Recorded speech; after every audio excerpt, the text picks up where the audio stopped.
Mochila de juego. Mochila de juego. Mochila de juego. Mochila de Mochila de juego. juego. Mochila de juego.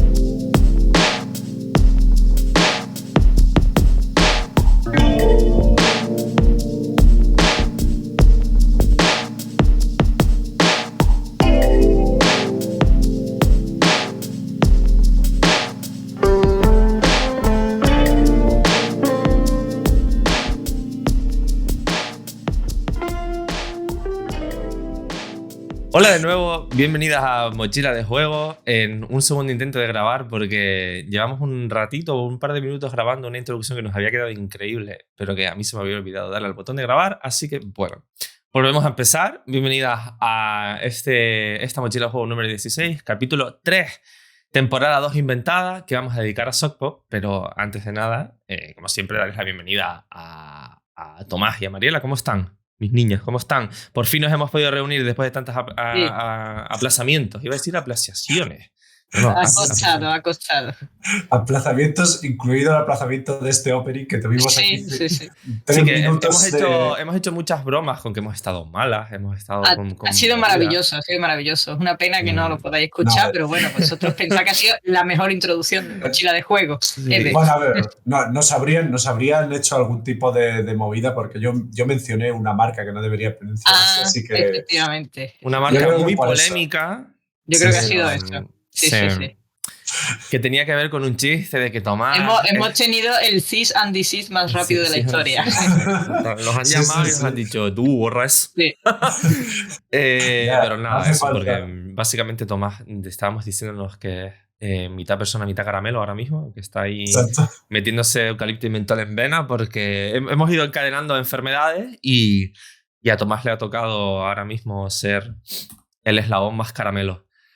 Bueno, es que todos estaban poniéndose malos y yo también quería ser popular, como diría. Quería ser popular. Bueno, pues para Como abrir el diría una hielo, serie. para abrir el hielo e ir tirando y que esto no se nos convierta en un programa de 8 horas como siempre.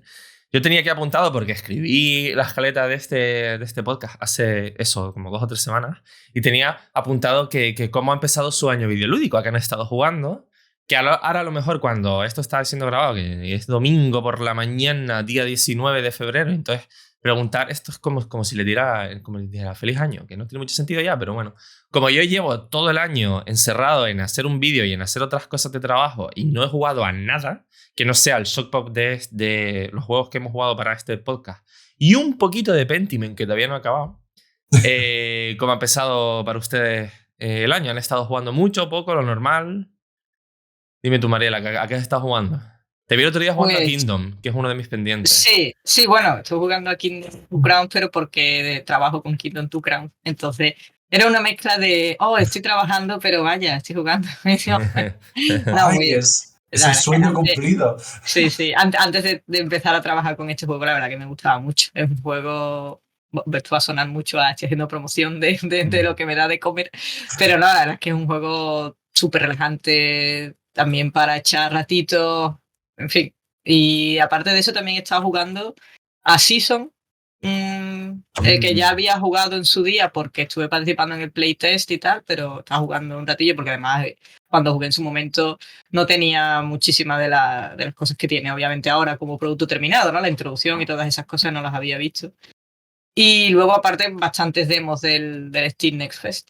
Así que tampoco diría la verdad, no sé, no ha sido, por lo menos lo que he elegido jugar, no ha habido ninguna demo que me haya vuelto loca, que me haya entusiasmado, o el típico juego que diga, ostras, este juego no lo conocía y me ha... No sé.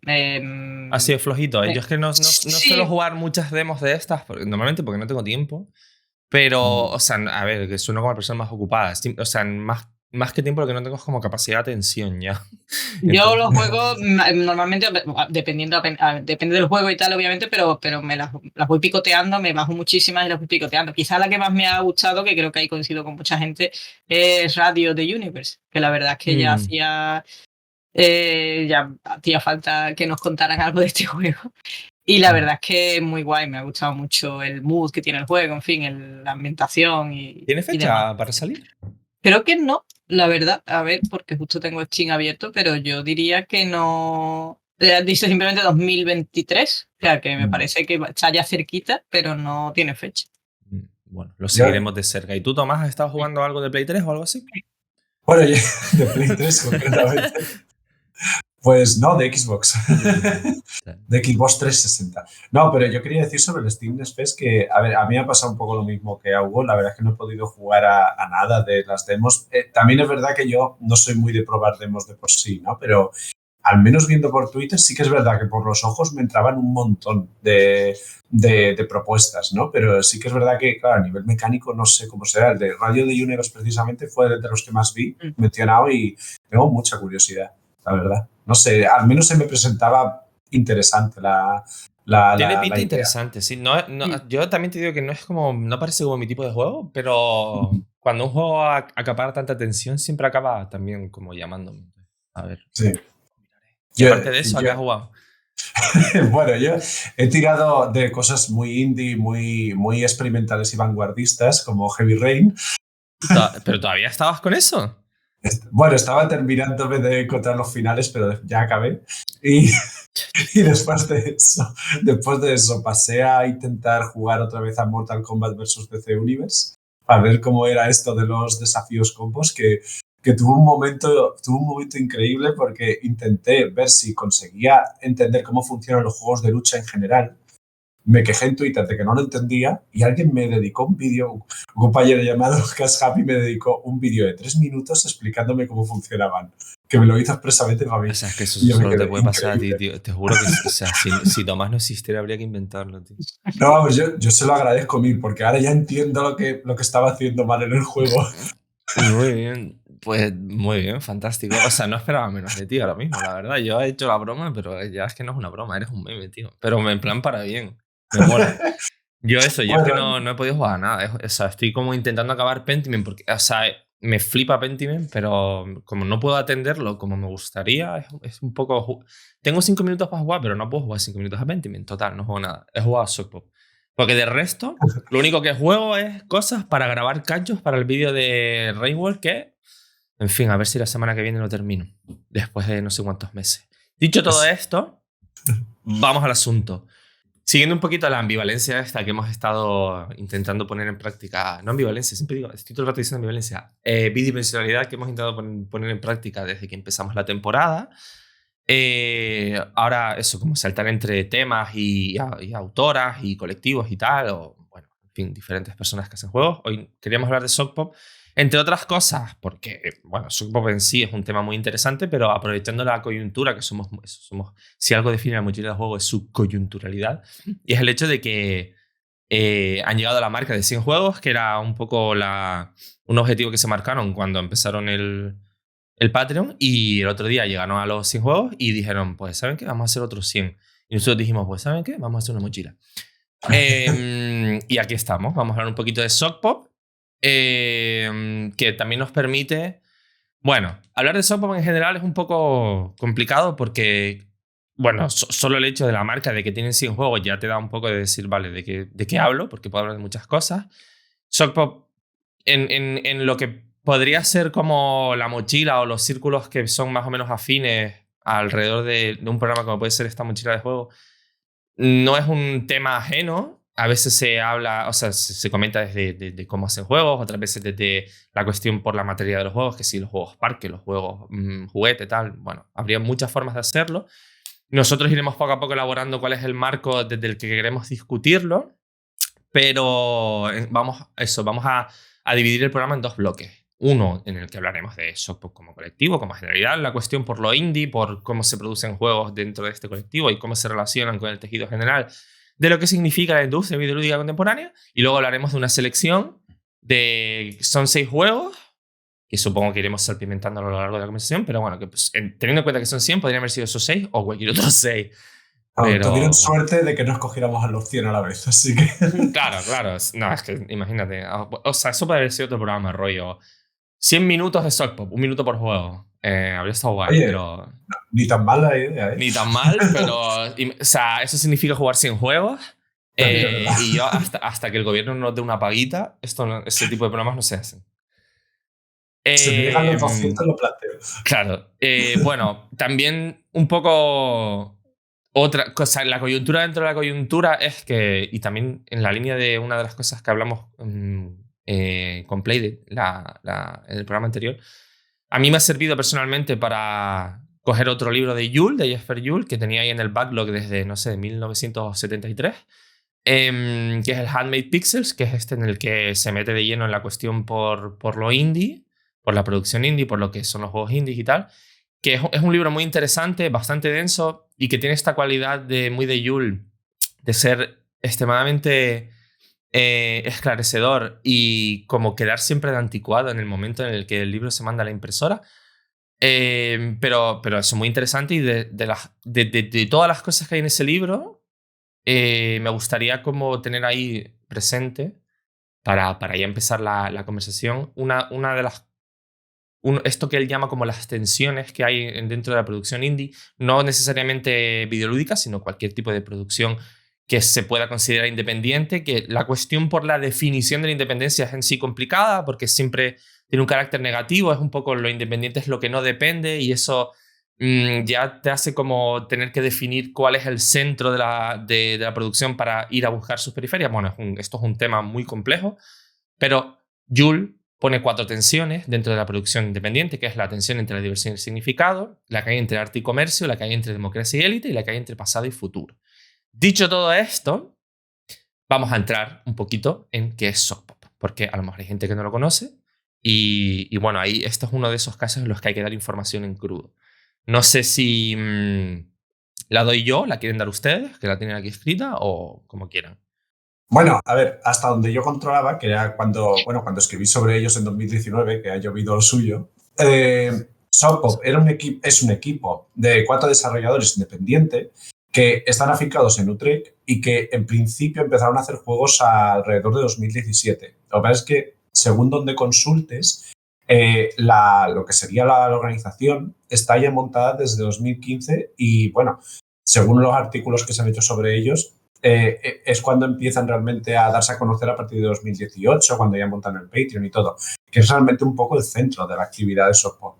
Porque aparte de estar compuestos por estos 4 individuos, ¿no? Que son Tom van der Voga, Ruben Naus, Aran Konig y Tishman Tío. Sí, bueno, todos estos son nombres holandeses. Desde aquí pedimos perdón a toda la nación de los Países Bajos, pero no sabemos cómo se dicen bien estos nombres. Han sonado todos muy bien, excepto el último. Ya el último ahí, pobre Tomás. Ya, pero el Ruben Naus ni siquiera es como Ruben. Bueno, sí, puede ser. Ruben Naus. Si quieren ver cómo se dice, hay en Soft Pop, que además ahora están como muy pendientes de tener contenido en YouTube, es una cosa que quieren hacer. Tienen ahí, se meten en los vídeos y están mencionados. En un perfecto holandés. Perfecto holandés. Y claro, a ver, lo primero que fueron, la primera vía por la que se dieron a conocer fue sobre todo a través de jams, ¿no? Como Ludundare, que en este aspecto, o Ludundare, que en ese aspecto son muy similares a otros estudios, ¿no? Me recuerda mucho al caso de estudios, por ejemplo, de China, que muchos de ellos empiezan también por Ludundare y luego ya dan como el salto al mercado internacional o se quedan por ahí, ¿no? Y en el caso concreto de Soft Pop han mantenido esta línea de juegos pequeños experimentales, ¿no? Hasta llegar a 100, que era el objetivo que se habían planteado, casi a razón de juego por mes, pero vamos, que a veces son más rápidos, a veces son un poco más lentos. Creo que son más o menos como a juego por 2 meses. Por aquello de cosa, al menos en la organización inicial, como eran 4 personas, que esto es un poco como cualquier sitio que vas, te dicen, tenemos un secreto. No hacemos un juego cada 2 semanas, sino que cada persona tiene 2 meses para hacer su juego, porque en realidad no trabajamos juntos. Claro, esa es la cosa. No es un colectivo al uso, que esto es una cosa que estábamos discutiendo antes de empezar el podcast, ¿no? Porque el colectivo, claro, como es esta palabra un poco paraguas que puede designar un montón de organizaciones, en el caso concreto de Soft Pop designa a simplemente 4 personas que trabajan juntas, pero que dentro de lo que cabe cada una tiene su propia idea y su propio concepto que lo aplica y lo saca a través del nombre de Soft Pop. Y así es como han ido haciendo los juegos desde 2018 para acá, por no decir antes, ¿no? Yeah. Y Una A ver, yo pregunta, como ustedes cuando, por ejemplo, tú, Mariela, ¿cuándo entran en contacto con Shock Pop? Y yo no recuerdo muy bien, pero creo que empecé a meterme muy fuerte a jugar sus movidas a partir de finales de 2019. Mm. Y ya en 2020 sí que estuve jugando mucho, pero antes creo que no estaba yo muy metido en Shock Pop. A mí me suena algo parecido.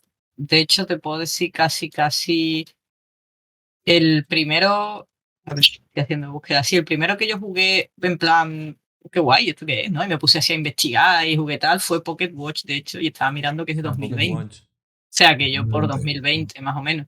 Y recuerdo porque me llamó mucho la atención la temática, en fin, el tipo de juego. Creo que además que leí en una revista, no sé si fue Rock Paper Shotgun, o sea, en una publicación relativamente relevante, ¿no? Ya y digo, es curioso que se hable de un jueguito así y tal. Fue cuando empecé a investigar, es lo típico que pasa estas cosas. Vi que tenía juegos comprados de software que había comprado, pero no me había puesto a mirar, esto es Sockpop. O sea, no había puesto a investigar qué era Sockpop, ¿no? Para mí era un nombre más de alguien que hace juegos, ¿no? Entonces ya fue cuando investigué, me vi que era realmente Sockpop y creo que fue cuando además me metí en el Patreon por aquel entonces. Claro, y a lo mejor en aquel momento solo tenían 20 juegos, ¿sabes? Que no eran muchos. Solo 20, No. 30. Sí. Sí, Bueno, No en eran 100. 2019, yo juraría que cuando jugué a esos juegos, que fue en 2019 y fue cuando escribí el artículo para el nivel oculto de Shock Pop, no llegaban a 10. Porque, bueno, quizás fueran 12 o algo así, pero vamos, que eran poquísimos en comparación. Es curioso, ¿eh? Como 12 juegos suena a nada en el contexto que estamos hablando, pero son un montón, 12 juegos. Sí, para cualquier estudio mediano, incluso, no ya chiquitito, sino medianito, 10 juegos pueden ser una década tranquilamente, ¿no? Y que para ello es un rato. Claro, y además en aquella época seguramente estaban con el Patreon más o menos tierno y todavía no habían caído, porque esto está en una de las charlas que hay por ahí en la GDC, que hay dos de los integrantes de Soco, que dicen como que de repente se les ocurrió la increíble idea de, espérate, que los juegos los podemos vender. Y que de repente, claro, se pusieron a vender los juegos en Steam y ahí consiguieron, entre el Patreon y este tipo de ventas, consiguieron alcanzar ese objetivo increíble de ser sostenible a nivel económico. Pero por aquella época seguramente algunos juegos, o casi todos, no se podrían conseguir por lo que podríamos llamar los canales habituales, sino que eran más cuestiones de Patreon. Sí. Luego, sí, o de que navegases mucho por itch, que fue un poco como los encontré yo. Claro. O sea, sí, porque hay como... Realmente los juegos en Patreon, cuando tú estás suscrita, lo que te llevas son enlaces ahora también a Steam, pero originalmente a Patreon. Lo que te daban era un enlace o sea, luego como que lo ligabas a tu cuenta de itch y ya te los puedes descargar. Ese era el lugar en el que, bueno, distribuían sus juegos. O sea, supongo que se podrían comprar, pero claro, itch es un tema en este sentido. Luego entraremos en cuestiones más concretas de esto.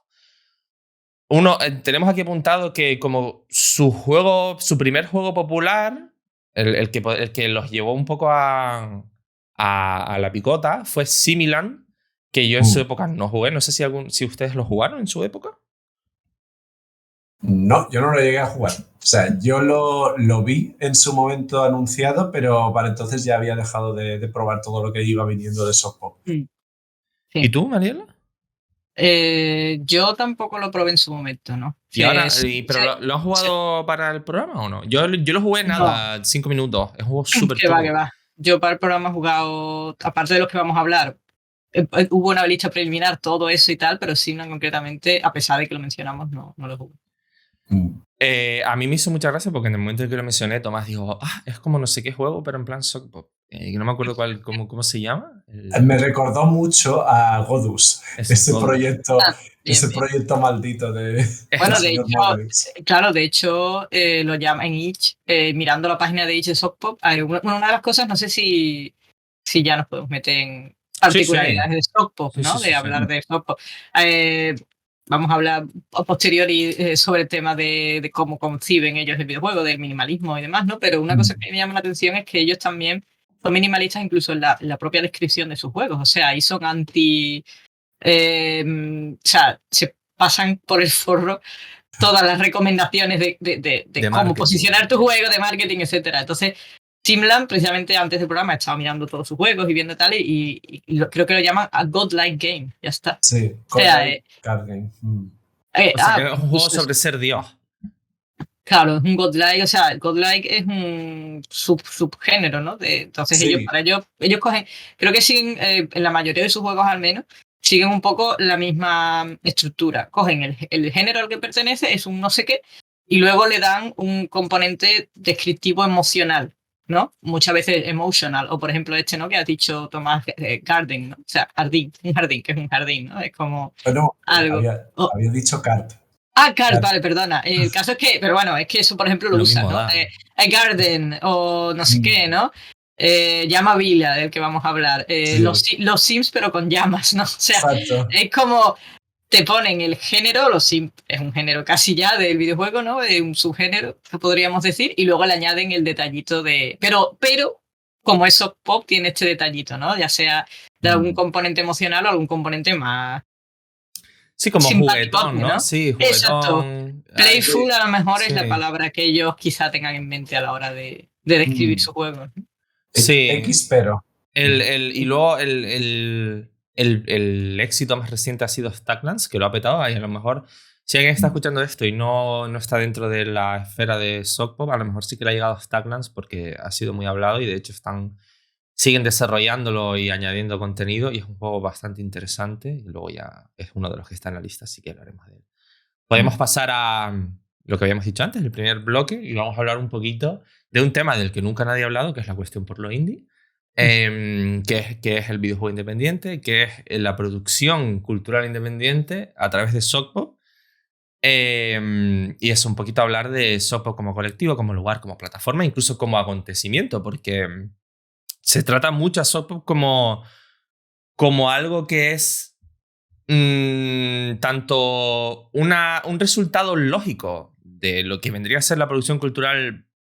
Ya no sé ni, o sea, capitalista que se queda siempre como corto, ¿no? Pero ya no sabes si llamarlo turbo, tardo, post. A la producción cultural algo capitalista parece como que un proyecto como Sockpop surja es como casi una lógica, o es como esa cosa que ocurre dentro de la propia estructura industrializada y que da un poco, o sea, es como la producción de lo diverso, pero dentro de lo común para dar como esa apariencia de estructural de que no todo es producción capitalista, pero que sí lo es. Y al mismo tiempo también se les trata como algo muy divergente, como una especie de casi de David contra un Goliat que nunca sabemos muy bien cuál es su tamaño real, ni de una cosa ni de otra, ni de cómo de pequeñitos son los Davides, ni de cómo de grandes son los Goliat. Pero a partir de aquí, el tema este de los colectivos, las cooperativas de videojuegos, son un percal también. La palabra percal creo que la voy a repetir mucho a lo largo del programa porque muchos de los temas dentro de esta conversación que está manida, pero siempre hay mucho que decir, porque como cualquier conversación videolúdica siempre está más condenada a un par de tweets que a una conversación real. Pero, vale, cooperativas. ¿Qué podemos decir de esto? Tomás, tú que sueles ser el más enciclopédico. Ahora, introdúcenos al mundo de la cooperativa y del colectivo videolúdico. Pues, a ver, no sé qué decirte, excepto que, a ver, tal y como se entiende, al menos dentro del ámbito de los videojuegos, una cooperativa, claro, habría que entenderla o como una organización de tipo laboral, de un grupo de personas que se ponen de acuerdo en hacer una serie de obras de una manera determinada, con una coherencia, con una estructura, sobre todo yo diría con una idea de horizontalidad, al menos desde la toma de decisiones. Y en el caso de Sockpop sí que podría decirse que se cumple eso, pero claro, puedes tener varios ejemplos también de obras de estudios que son similares, que siguen más o menos las mismas lógicas, pero claro, también plantean lo que dices, un percal, ¿no? Un poco de ambivalencia. Porque es que además cualquiera que mira tiene un pero. A lo mejor la única que tenemos que apuntar es la Early Society, pero por ejemplo, tenemos Motion Twin, sí, ¿no? Que si no, son los que estaban detrás de Dead Cells, ¿no? Sí, pero claro, Motion Team, por ejemplo, siguen existiendo como cooperativa, pero luego tienen una rama distinta que es la que gestiona todo lo que sería la distribución y el aspecto de publishing, y eso sí que está estructurado como una empresa limitada. Entonces, es un poco raro cómo está montado. Creo que el otro caso que hemos puesto aquí, que es el de Disco Elysium, era similar, al menos sobre la letra, ¿no? Que estaba Zaun el colectivo y luego estaba Zaun la empresa que publicaba. O sea, no sé cómo estaba montado eso. Sí que ha habido drama. No sé si ustedes tienen como datos específicos de ese drama. Yo creo que eso exige casi un programa entero Sí, hablar del sí, programa de entero. Disco Elysium.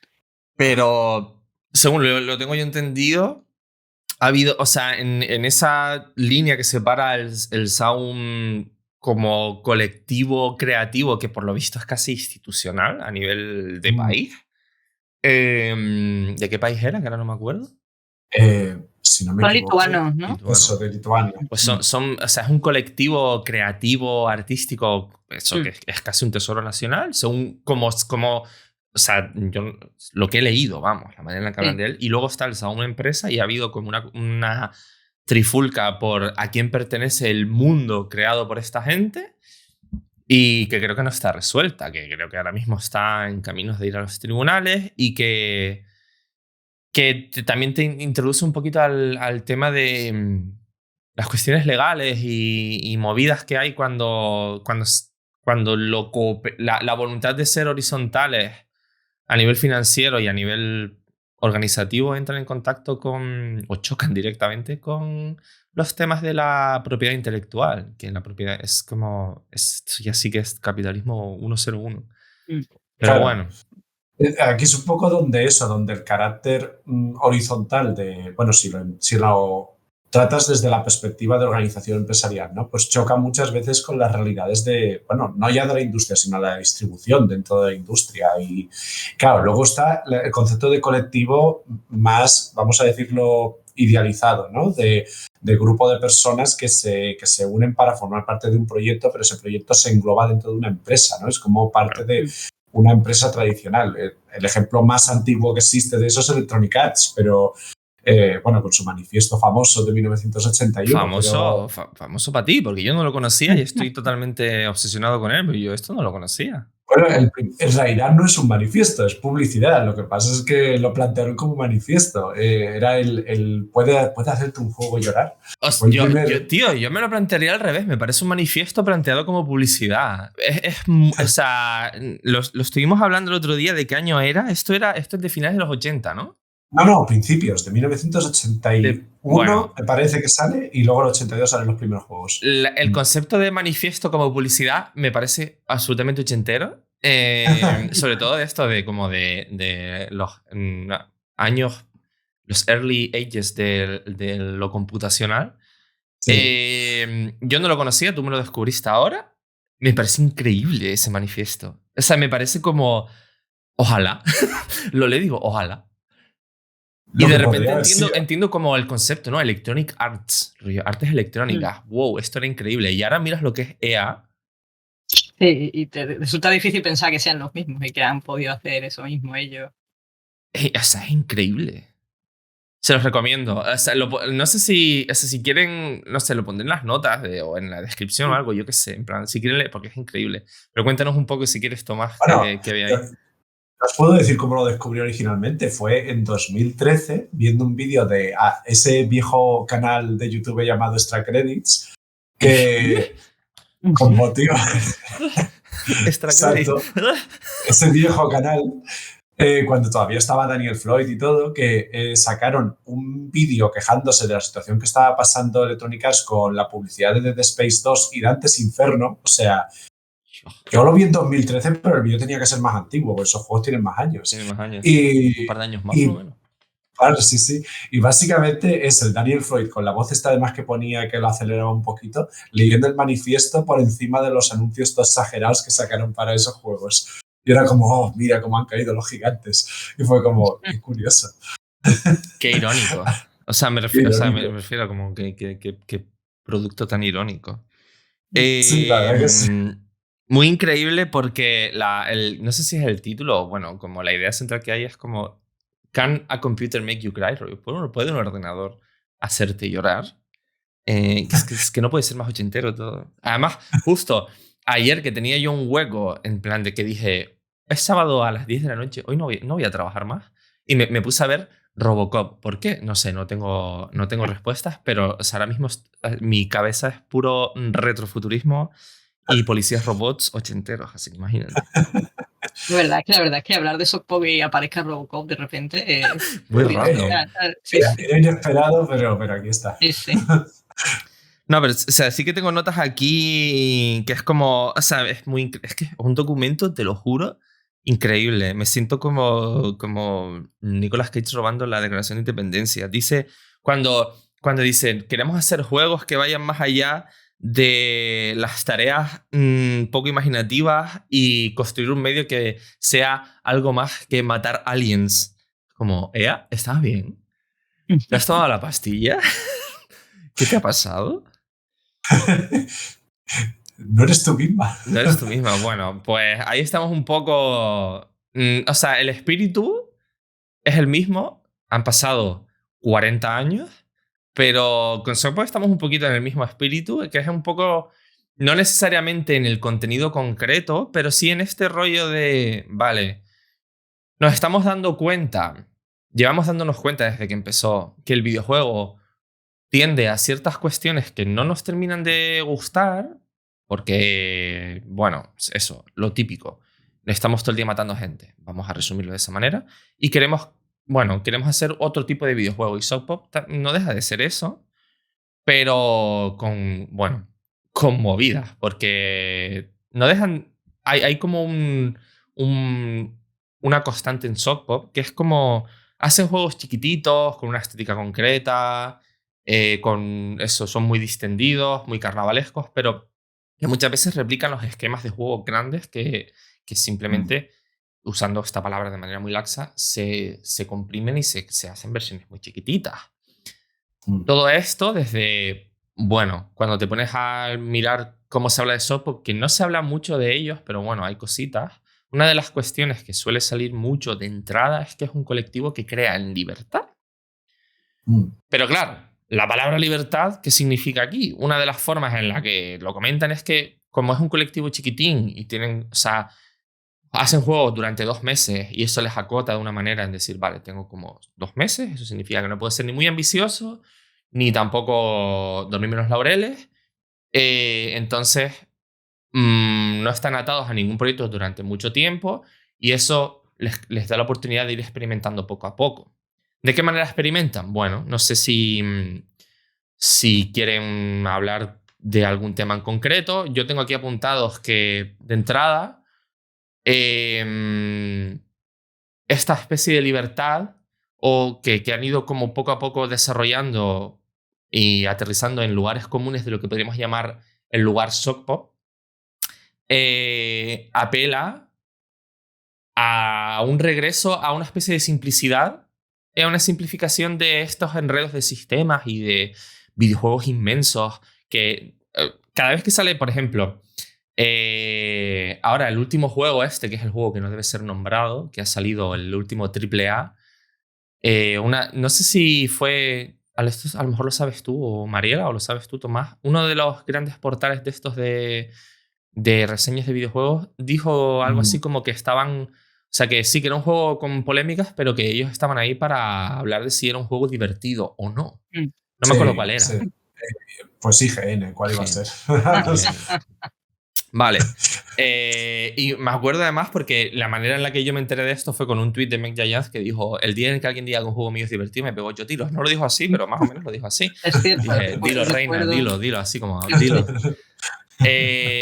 Claro, cuando esto sale, cuando este juego sale, una de las cosas que también se habla por ahí, ha sido un juego como a nivel político y tal, muy denostado. No vamos a entrar en eso. O sea, este juego se puede morir, pero sí que como esto de decir, todos los juegos tienen el mismo menú, la misma pantalla, el mismo personaje en el medio con los mismos perks. Aquello de que salió también hace mucho tiempo de que todos los juegos tienen el mismo sistema de progresión. Todos estos, como esta condensación del videojuego AAA como su propio medio ya, ajeno a lo que podría ser el videojuego, que es como un patrón muy, muy, muy concreto. Shock Pop respecto a esto es un poco frescura, ¿no? Es un poco decir, vale, vamos a regresar no nostálgicamente, sino a un momento del videojuego en el que el videojuego al menos podíamos creer que era otra cosa, ¿no? Que es una de las tensiones que dice Yula, de tensión pasado-futuro. Pero más una tensión hacia el futuro, hacia ese pasado en el que el futuro era otra cosa de lo que tenemos ahora. ¿Cómo ven ustedes esto? ¿Qué piensan? ¿Les gusta? O sea, ¿consideran que Shock Pop es un lugar de simplificación en el buen sentido, en el mal sentido? ¿Cómo se relacionan con estas ideas ustedes?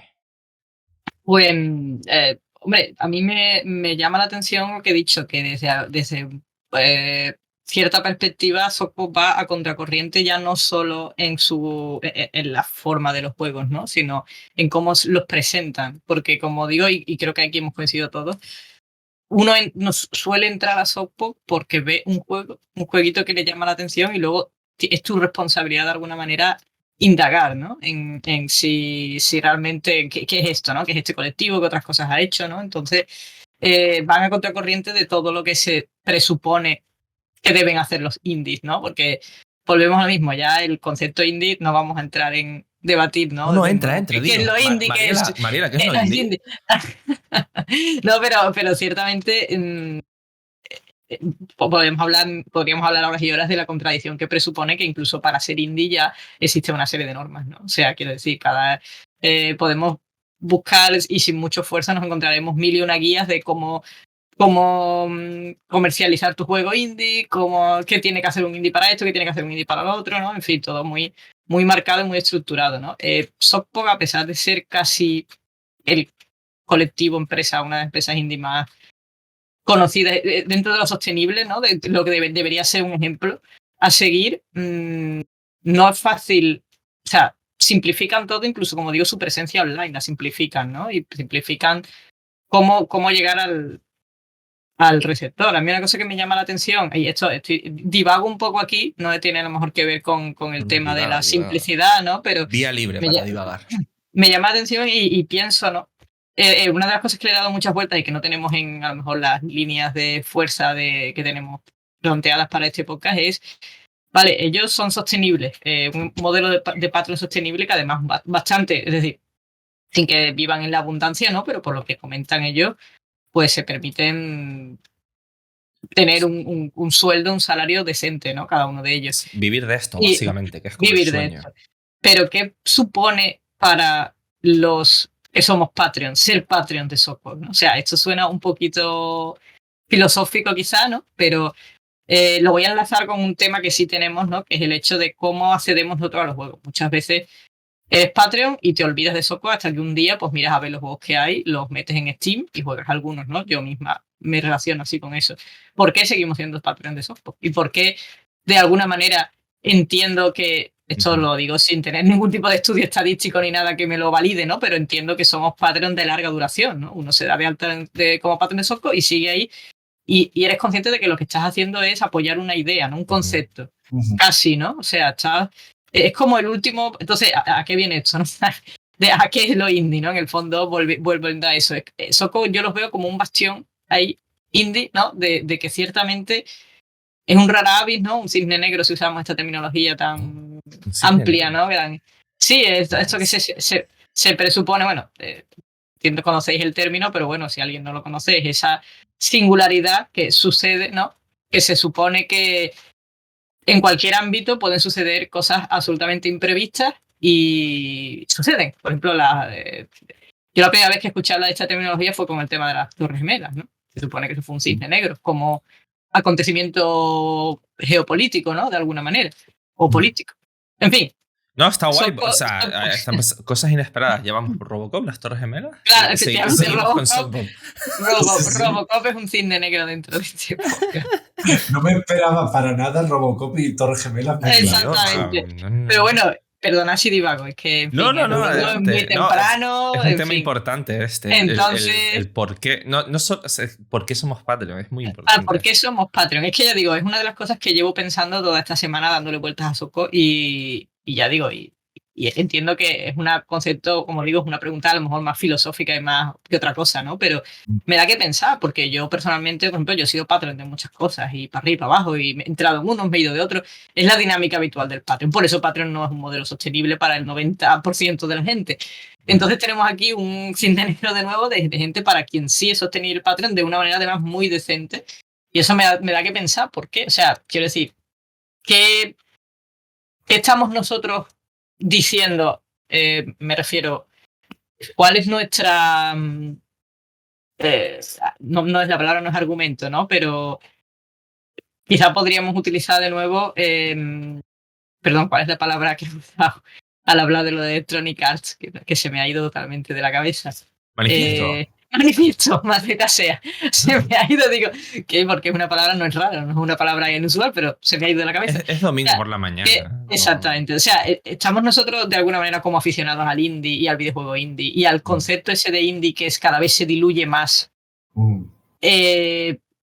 manifestando algo por el mero hecho de aquí seguimos con Socco. Es decir, a lo mejor somos descreídos en otros temas, somos escépticos con el concepto de indie. Yo misma, cuando me hablan de indie, ¿no? Y me dicen, sí, claro, y me encanta el indie, me gusta mucho, juego mucho Stardew Valley y Stray, que eran juegos.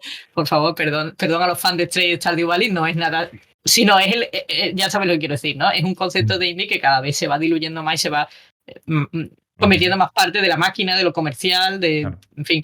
Y Socco sigue ahí como un...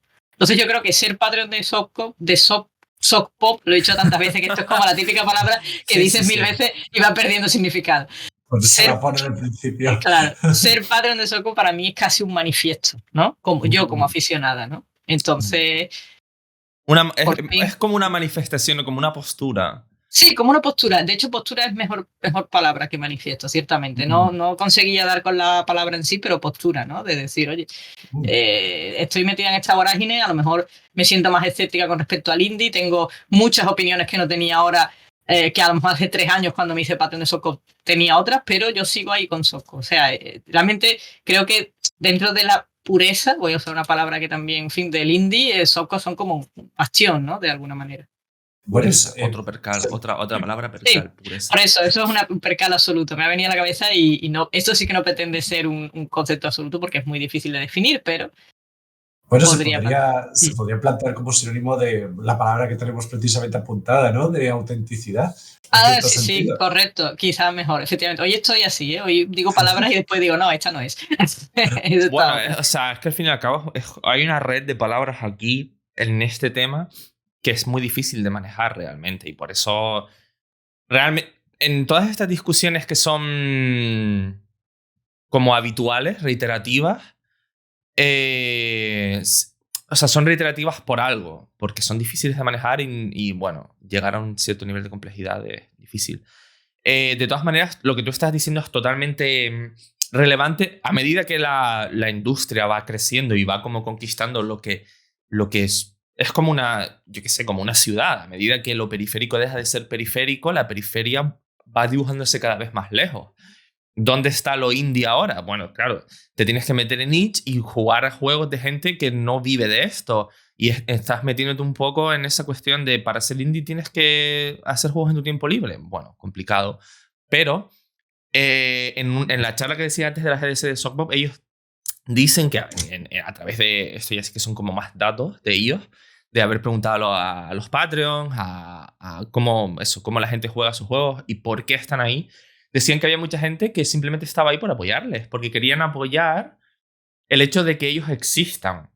Y yo estoy un poco también ahí, porque también, o sea, no, tanto Sockpop como colectivo como sus juegos me plantean como dudas, cuestiones de qué estamos haciendo aquí, ¿no? A nivel de si esto es indie, si esto es industrias, qué es.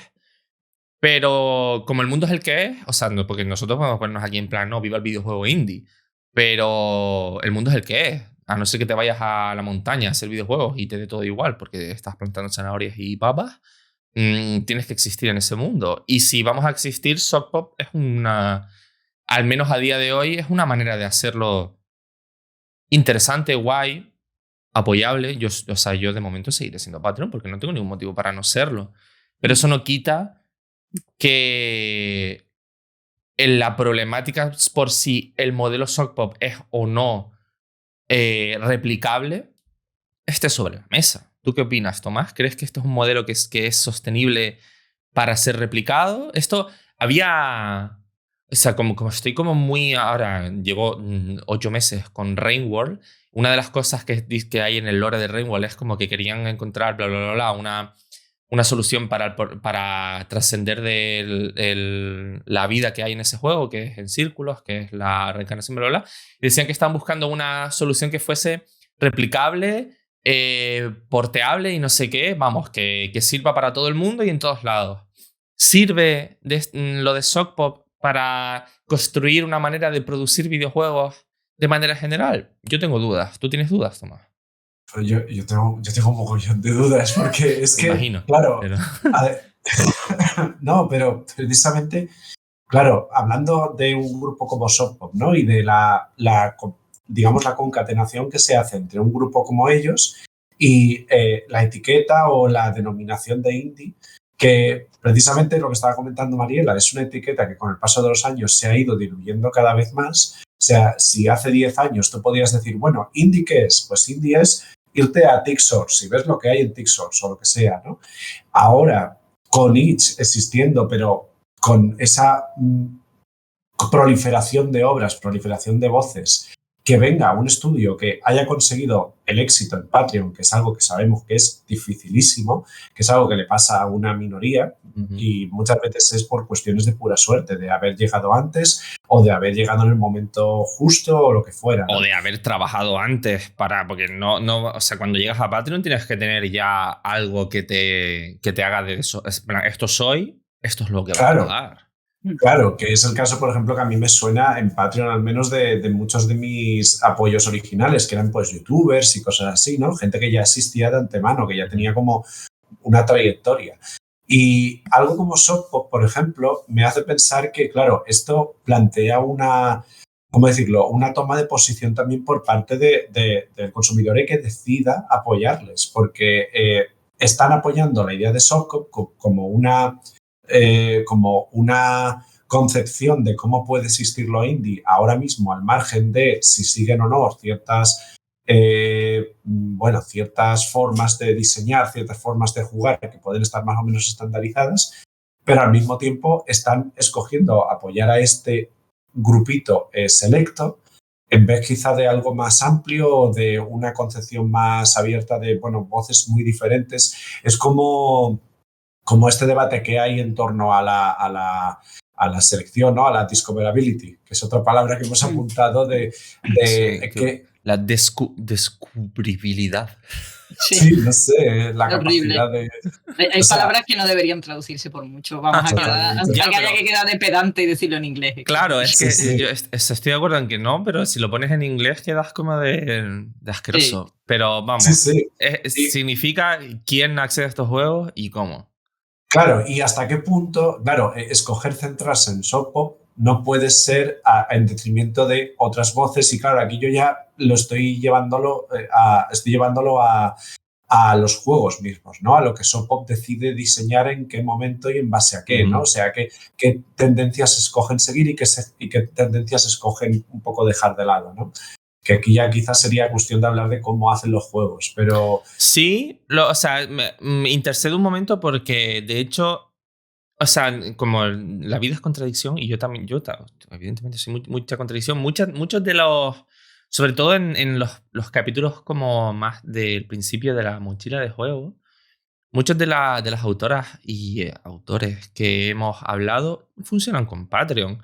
Los juegos de James, esta persona que hace juegos así como de corte cliché y de terror, los juegos de Valerie Dusk, los juegos de Kitty Horror Show, todos esos juegos, todas estas personas trabajan con Patreon, pero son Patreon de una escala mucho más pequeña y yo no estoy en esos Patreon y son juegos que me gustaría mucho apoyar. Ahí ya entran cuestiones personales de que no me da para esto, pero claro, hay como también no sé cómo decir, una facilidad en decir, vale, voy a apoyar lo indie, voy a meterme en Sopo y ya está. Y es como, estamos ahí, es una postura, pero claro, tampoco vas a llevar la cuestión por el sostén de lo indie a lo individual, porque no te puedes meter en 8 Patreon. Es complicado.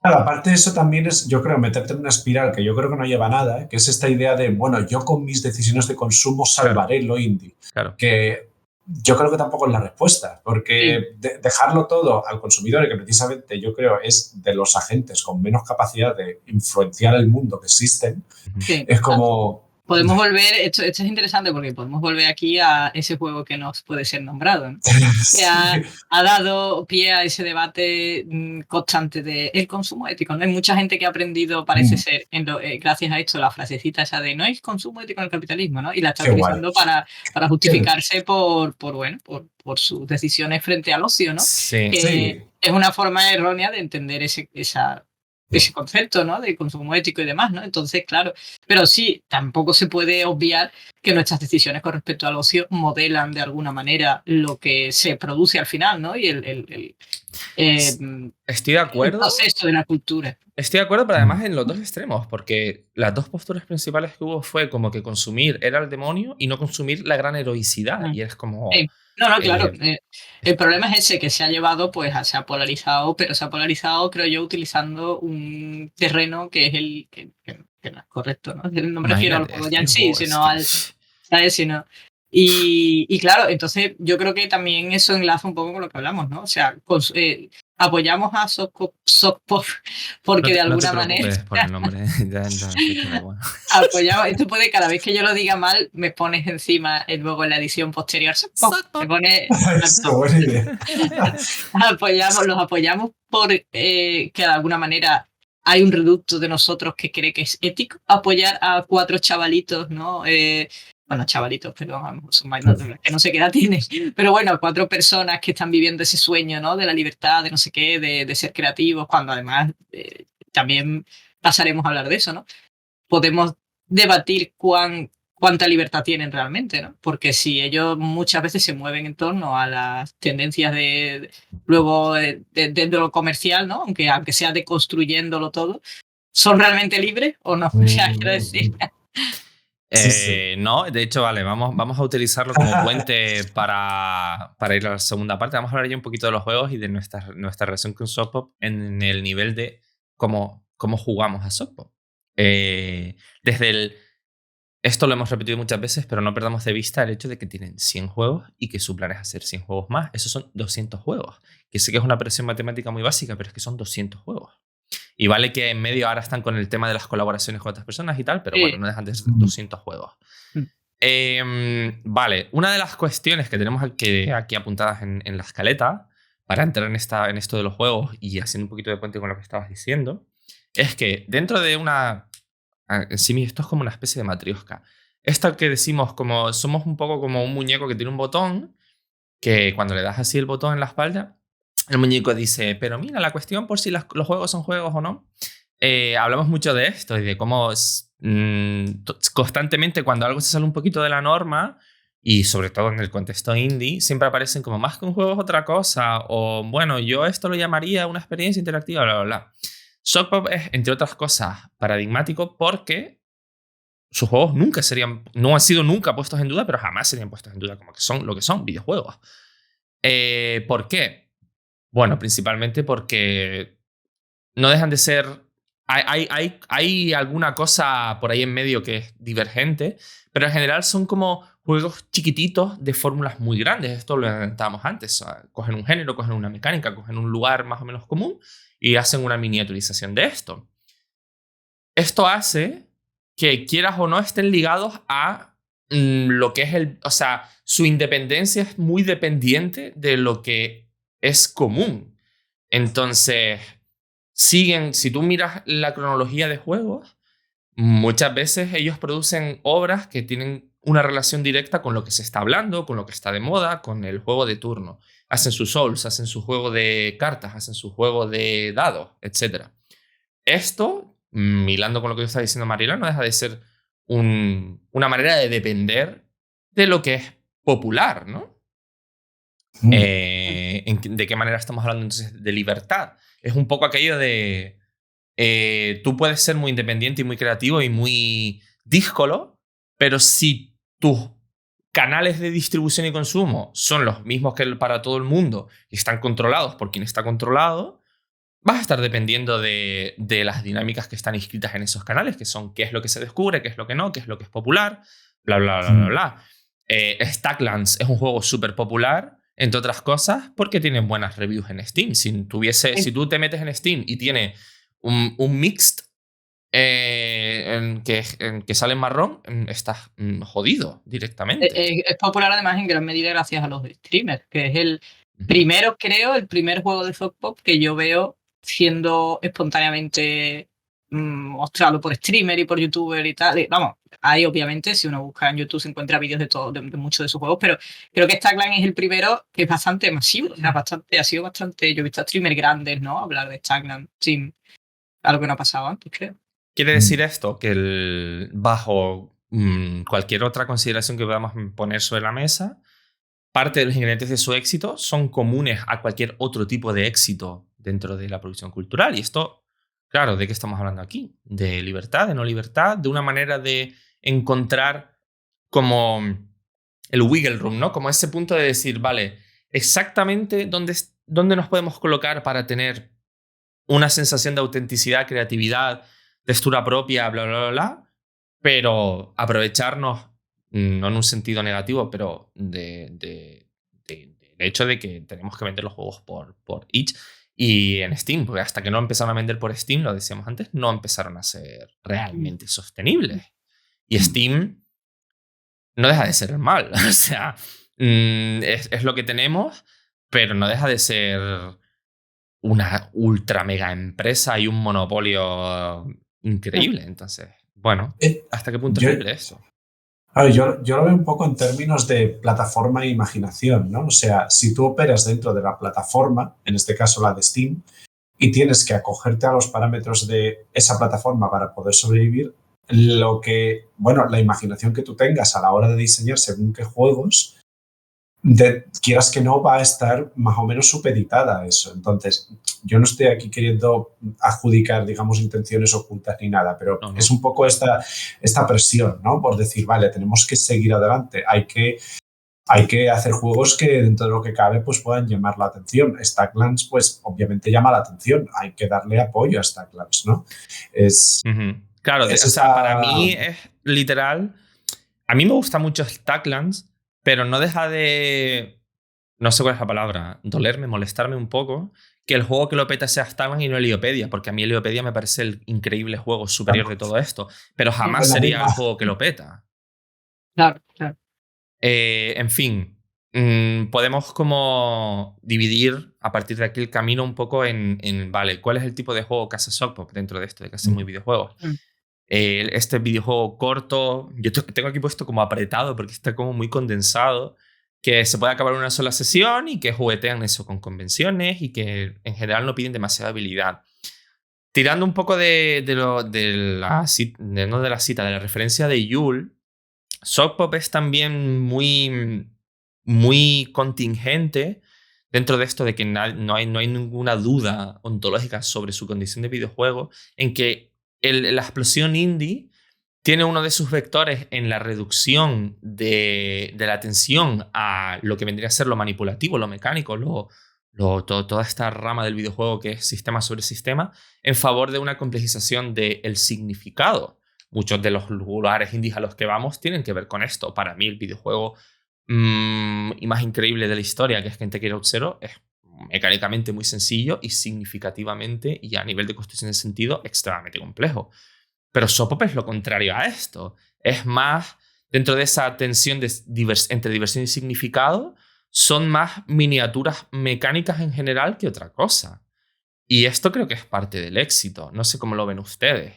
No sé si esto lo ven como una constante, porque eso, hay algún juego díscolo dentro de lo propio Zocpop, pero ¿creen que en general son juegos como muy reconocibles, pero en chiquitito, o tienen otra impresión?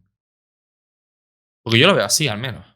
Sí, yo creo que son juegos muy reconocibles y de nuevo quisiera volver al concepto que antes pasamos un poquito quizá de puntillas, que es el hecho de los juguetón, ¿no? Porque podemos hablar de tu querido Heliopedia, si quieres podemos hablar, ¿no? Y aunque no es el juego que yo le he dedicado más tiempo de todos los que tenemos, ¿no? Los que traemos hoy. Pero sí es el que me ha dado un poco más esa sensación de... yo he recordado a estas, ¿cómo decirlo? Estos juguetes que nos vendían cuando éramos pequeños en los 90, no sé qué Nova, ¿no? Tal cual. Que- Es que es un juego de Nova. Es como todos los juegos de Nova en Exacto. uno. Exacto, que era que tú tenías tu caja de cosas y aunque había unas ciertas pequeñas instrucciones de qué Ujú. hacer, tú era toquetear y ver qué pasaba, ¿no? Ujú. Con aquello que era científico, ¿ale? Sino Como como comillas, entre pero bueno, juego y en el fondo- ciencia para descubrir el Exacto. mundo, ¿no? Entonces Heliopedia a mí me ha dado un poco ese mismo vibe, ¿no? De coge cosas y toquetealas y rompelas y algunas cosas van a ser muy obvias, como esto obviamente vale para quemar, ¿no? Y esto se quema porque tal, y te dan pequeñas pistas en la enciclopedia interna, pero luego hay cosas que simplemente es investiga y toquetea y a lo mejor sale algo que no te lo esperabas, ¿no? Porque bueno, a lo mejor juega alguien que sea químico, ¿no? Pero los que no lo somos, quienes no lo somos, muchas reacciones no las teníamos previstas, simplemente suceden porque estás toqueteando y jugando con el entorno, ¿no? Entonces, yo creo que eso también influye al éxito quizá, aunque Heliopedia es un buen ejemplo y lo uso porque está en la lista, ¿no? Para acotar, pero no es el único juego, evidentemente, dentro del catálogo de Softcore que te anima a eso, ¿no? A toquetea, juega, explora, coge esto y lo mueves y a ver qué pasa, ¿no? Entonces, Sí, Stackland tiene un poco de esto. Sí. también, exacto, también es un buen ejemplo. Entonces, yo creo que eso es fácil, apela a cualquiera, ¿no? O sea, no necesitas ni tener un género favorito, ni siquiera necesitas ser muy estricto en tu concepto de videojuego, ¿no? Al final todos queremos que el videojuego nos ayude a jugar. O sea, quiero decir, la acción en sí, ¿no? No ya tanto el... Entonces, bueno, sí, comenta tú algo. No, o sea, es que como siempre que probamos estos programas, yo tengo aquí como un mar de notas. Parece Sicar, yo creo, yo te he dado paso porque pues, si quieres que salga Sicar, es el momento. No, bueno, no iba a hablar de Sicar, pero shout out Sicar siempre. Iba a decir que, o sea, en el mar de notas este que tengo, porque siempre intento escribir algo coyunturalmente, coyuntura, que saldrá, no sé si a lo mejor lo mando a nivel oculto, a lo mejor en Patreon, bueno. Tirando un poco del manifiesto que decía antes Tomás, e intentando como dialogar con el manifiesto y con el texto que él escribió en nivel oculto, aquel de la industria según Sokpo, el texto este del manifiesto que dice "Can a computer make you cry?", yo como le doy la vuelta y digo "Can a computer make you play?". Porque sicartianamente, encontrar un juego que te haga jugar y juguetear es muy difícil. Y de hecho, Heliopedia tiene un juego anterior que es muy parecido, que es el Helionaut, que es como tiene como la misma esencia, pero aquí hay un personaje que va de planeta en planeta, tiene confrontación directa. Es todavía como eso, como un eslabón entre un videojuego como muy típico y lo que vendría a ser Heliopedia, que ya en Heliopedia se pierde esa especie de necesidad de objetivos concretos y de confrontación con el mundo y bla, bla, bla. Y por eso me parece tan increíble Heliopedia, entre muchísimas otras cosas. Pero sí que es sicartiano, sí que es muy... Es dentro de otra cosa que dice Yul, que es decir, la tendencia a la racionalización mecánica de la producción general bajo el capitalismo de cualquier tipo de producto, pero también cultural. Heliopedia te lleva a un lugar de decir, vale, estoy en un videojuego que es menos máquina y más juguete, no necesariamente en un sentido material, aunque materialmente es muy juguete Heliopedia, pero juguete en eso, yo sé, es que tú has abierto la lata, yo lo siento, pero en esto que dice Sicar de que el juguete es tanto el objeto en sí como la actitud y la manera en que te relacionas con un mundo, no con un mundo, con el mundo, porque el juguete te ayuda a descubrirlo, a investigarlo, a experimentarlo dentro de la seguridad que son estos juegos, porque tienen como para mí un poco ese carácter de lugar seguro de experimentar con el mundo y el videojuego Softpop. Y en ese sentido son muy, muy, muy, muy buenos para lo que llamaríamos primeras jugadoras. Son juegos, en general, los juegos como Heliopedia, los que son más parques, ese tipo de juegos de Softpop, son muy para primeras jugadoras. No tan así uno de los juegos que no está en la lista, pero que yo he jugado al menos para preparar un poquito esto, que es Brume, que es quizás uno de los juegos más populares de Softpop, es el más caro y que es un Dark Souls en miniatura. No sé si lo han jugado ustedes, Brume. Sí, No, yo, porque yo os vi decir, bueno, os vi no hablar de Brume muy bien y digo, oye, pues me lo voy a salvar. ya, sí, la verdad es que yo tuve una reacción un poco, no sabía cómo Yo lo jugué en tomármelo y la verdad es que directo después de leer a Tomás hablar como, bueno, criticarlo un poco. Y mientras lo jugaba en directo, en Twitch estaba como diciendo, vale, entiendo un poco, creo que entiendo por qué Tomás no le ha gustado, pero vamos a ver si estaba yo en lo sí, cierto. ¿Por qué no te gustó, Tomás? a ver, a mí la impresión que me dio era que ese juego, si lo comparas, por ejemplo, con Heliopedia o con.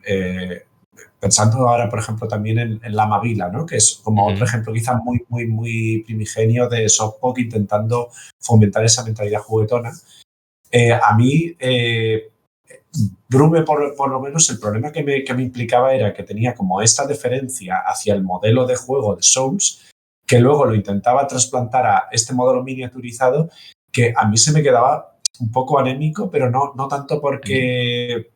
O sea, no tanto porque el juego no trasplantara bien o lo que fuera la esencia del Souls, que a mí eso me da un poco igual, sino precisamente porque yo creo que en el proceso de miniaturizar lo dejaron un poco extinto de posibilidades, ¿no? Que el otro juego que a mí me venía a la cabeza, que lo jugué para el artículo hace ya tanto tiempo, fue Moeras, ¿no? Que de hecho hay una mención a Moeras dentro de Brume, el guardián del rey al final del todo es el protagonista de Moeras. Oh, pero eso Que, está guapo, ¿eh?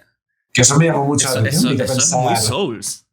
Sí, claro, es eso, me hizo pensar. Aquí hay un intento de conectar de alguna manera, pero ahora me ha entrado la tos. Cómete un caramelo, Pero mi niño. sí, sí. Pero precisamente esa sensación que se me quedó a mí fue de esto es un ejemplo de un estudio intentando seguir una corriente, pero quedándose un poco en lo más llamativo y no queriendo luego ir a los, ¿cómo decirlo? A lo experimental no es la palabra que quiero utilizar, pero a lo juguetón, quizás sería. A mí Rume me pareció muy estándar, muy lineal, muy correcto, entre comillas, ¿no? Algo que uno se podría encontrar entre Newgrounds o entre juegos Flash, ¿no? Del año Latana, pero ahora en juego Unity de, mira, he hecho Souls, ¿qué te parece, no? Sí, Y de no hecho, sé. es que tienen un par de. O sea, nosotros usamos la palabra aquí Souls porque ellos la usan, ¿no? Entre otras cosas, podríamos haber Sí, llegado a la sí. conclusión de que son juegos Souls por un proceso de crítica, pero ellos usan esa palabra porque es Sí. una palabra muy útil a nivel mercadotécnico. Sí, y de nuevo lo que hablábamos, se ha convertido en un subgénero, o sea, lo hacen con conocimiento de causa en el sentido de que te, te colocan la chincheta, ¿no? En esto es lo que es. Y luego pues tiene nuestro toque, nuestro estilo, ¿no? O sea que. Claro, y aquí, dentro de este proceso que para mí es bastante útil para encapsular o al menos una esfera de la manera en la que Sockpop hace juegos, que es la miniaturización, está la cuestión por qué decides miniaturizar. ¿Qué es lo que, o sea, cuando tú coges un juego tan grande como, o un modelo tan grande como el Souls y lo conviertes en un frasquito chiquitito, tienes que decidir qué entra y qué no. Y aquí, decidir que lo que miniaturizas es puramente lo mecánico y un poquito como una cierta lugaridad que no deja de perderse por ese carácter low-fi que tiene Sockpop. O sea, tienes un límite hacia lo que puedes sugerir, aunque en ese sentido Brume es medio interesante por el uso de cinemáticas que tiene para introducir los diferentes lugares y tal. Bueno, en fin, no vamos a entrar mucho en detalle. Pero si nos ponemos a miniaturizar los Souls, y esto lo hemos hablado preparando el programa, podríamos irnos también a un extremo totalmente contrario, que vendría a ser el Abyssal Somewhere. Sí, No tal sé, no cual. sé Sí, si sí. en algún momento hablamos de Abyssal Somewhere en alguna mochila. Me suena que sí, o me suena que queríamos y al final no lo hicimos, no me acuerdo. Yo quiero pensar Pero eso, que quedamos en que queríamos hablar, pero había que ir preparados para ello. sí, bueno, es que Abyssal, si no lo han jugado, jueguenlo. Y si no lo han jugado y quieren como tener comida para el pensamiento, food for thought, jueguen a Brume y luego jueguen a Abyssal Somewhere o en el orden que quieran. Porque son dos procesos de miniaturización de ese lugar que es el Souls, que son totalmente diferentes. Uno está más centrado en lo que significa jugar mecánicamente un Souls y otro en lo que significa estar en un mundo como el de los Souls. Y claro, aquí hay decisiones. Y creo que si nos vamos a poner a hablar de libertad creativa, dentro de lo complejo que es eso, me parece mucho más libre un proyecto como Abyssal Somewhere que uno como Brume. No lo sé. Y si nos quedamos dentro del propio Sopop, ¿no? Si queremos hablar de miniaturizaciones que yo creo que aportan algo interesante en el sentido de, mira, has hecho esta reducción que dentro de lo que cabe te ha permitido descubrir algunos elementos sustanciales que a lo mejor no quedaban tan evidentes. A mí, por ejemplo, me llamó mucho la atención Apocalypse, precisamente por eso. Vamos a hablar por de Apocalypse, venga, que está en la lista. Sí. Precisamente por esa decisión que me pareció como muy brillante de decir, vale, voy a plantearte un mundo gigantesco a lo Morrowind, que era un poco lo que me vino a la cabeza, ¿no? Sí, Pues un mundo abierto, ¿no? Sí, y un poco también por el inicio, ¿no? De que vienes en barco y al principio estás en la aldea y luego sales y está todo lleno de monstruos que te revientan. Es todo muy Morrowind eso. Sí, además el inicio es súper áspero. Claro, es muy, muy desagradable, ¿no? Pero luego tienes todo esto que va sucediendo conforme va avanzando la historia y aparece el Lich y aparece todo y no sé, se van sucediendo historias y todo lo ves desde esta perspectiva de pájaro, bueno, de pájaro, ¿no? De Dios prácticamente, ¿no? De hormiga. Sí, o sea, es como ver eso, una colonia de hormigas, ¿no? Y a mí eso me pareció muy inspirado, no sé, me gustó bastante. A mí me gustó mucho Apocalypse, lo que pasa, si no recuerdo mal, ¿cuántas estrellas le pusiste en Backlog? Porque mis estrellas no importan, yo le pongo 5 estrellas a todo, pero las de Tomás son importantes. Bueno, yo es que soy muy exigente, pero... ¿Cuántas le pusiste? No sé si 2,5 o algo así. 2,5, pero... imagínate. Tomás acaba de decir que le pareció... O sea, cualquier persona que te haya escuchado pensará, yo, Tomás, le puso 4 por lo menos, y le pusiste 2,5. Pero a ver, es la mitad, no sé, está bien. Es un juego de 5. Un juego de 5, pues mira, The Longing, por ejemplo. No, digo que si Apocalypse acaba de aprobar el curso por lo justo. Exactamente. O sea, Tomás es un profesor muy duro. Estamos viendo aquí. Deja un momentito que lo revise, a ver. Mariela, cuéntanos un poquito de manera general cómo es Apocalypse. Sí, mientras Tomás busca la nota, a ver si yo y la cambia. Eso, metafático revisionismo. Pues Apocalypse es, para que nuestros oyentes lo tengan un poco, lo visualicen, imaginad un mapa enorme, o sea, pero mapa, cuando digo mapa me refiero, pues imaginad el típico mapa que se ve a lo mejor en un libro de fantasía, ¿no? Así como un poco esbozado con sus cordilleras, sus ríos, tal, no sé qué, sus pequeñas poblaciones y demás, y tú eres un personaje minúsculo estilo monigote, y vas moviéndote por ese mapa. O sea, se hace primero la sensación efectivamente es de mundo abierto, pero de verdad. O sea, mundo abierto, pero decir, es que esto es gigantesco, no voy a llegar jamás, ¿no? A este otro extremo. Y tienes encuentros que también se desarrollan como una esquinita de la pantalla. A mí también me recordaba un poco, siguiendo con la analogía del mapa, cuando algunos de estos mapas pues tienen detalle, ¿no? Y se muestran como en un pequeño círculo, como si fuera un microscopio, ¿no? O sea, de repente las batallas es como si alguien pusiera, siguiendo también con la analogía de la colonia de hormigas, pusiera un microscopio, ¿no? Y entonces tú ves la batalla con lo que sea que te ataca, que puede ser desde un lobo o alguna cosa un poco más asequible hasta combates que no puedes ganar porque son, evidentemente, en ese nivel que tienes, pues no estás preparado o lo que sea, ¿no? Luego también el mundo persistente, voy a utilizar una palabra con comillas, ¿vale? De alguna manera, porque van sucediendo cosas. O sea, tú estás paseando por tu mapa y llega la noche y ves que de pronto en no sé qué sitio una torre empieza pues como a brillar o lo que sea y dices, bueno, pues aquí está pasando algo, ¿no? Hay un mago haciendo cosas, en fin. Entonces, tiene como ese rollo de que cosas pasan todo el rato, ¿no? Claro, a eso me refiero con el tema de la persistencia, entre comillas, ¿no? En el sentido de que tú sientes que el mundo está cambiando y están pasando cosas, aunque tú no influyas en él, ¿no? Tú puedes elegir si quieres jugar a Apocalypse exclusivamente paseando de un sitio a otro, ¿no? Pero si vas yendo a sitios, obviamente, pues se desencadenan cosas, hay pequeñas quests, ¿no?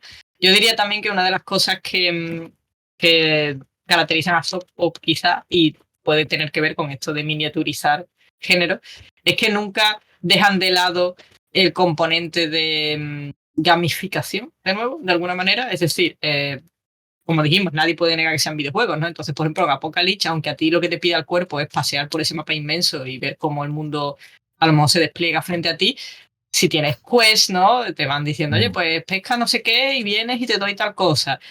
Tu personaje progresa, una Sí, manera que muy sencillita y muy, gaming, muy soft. básicamente.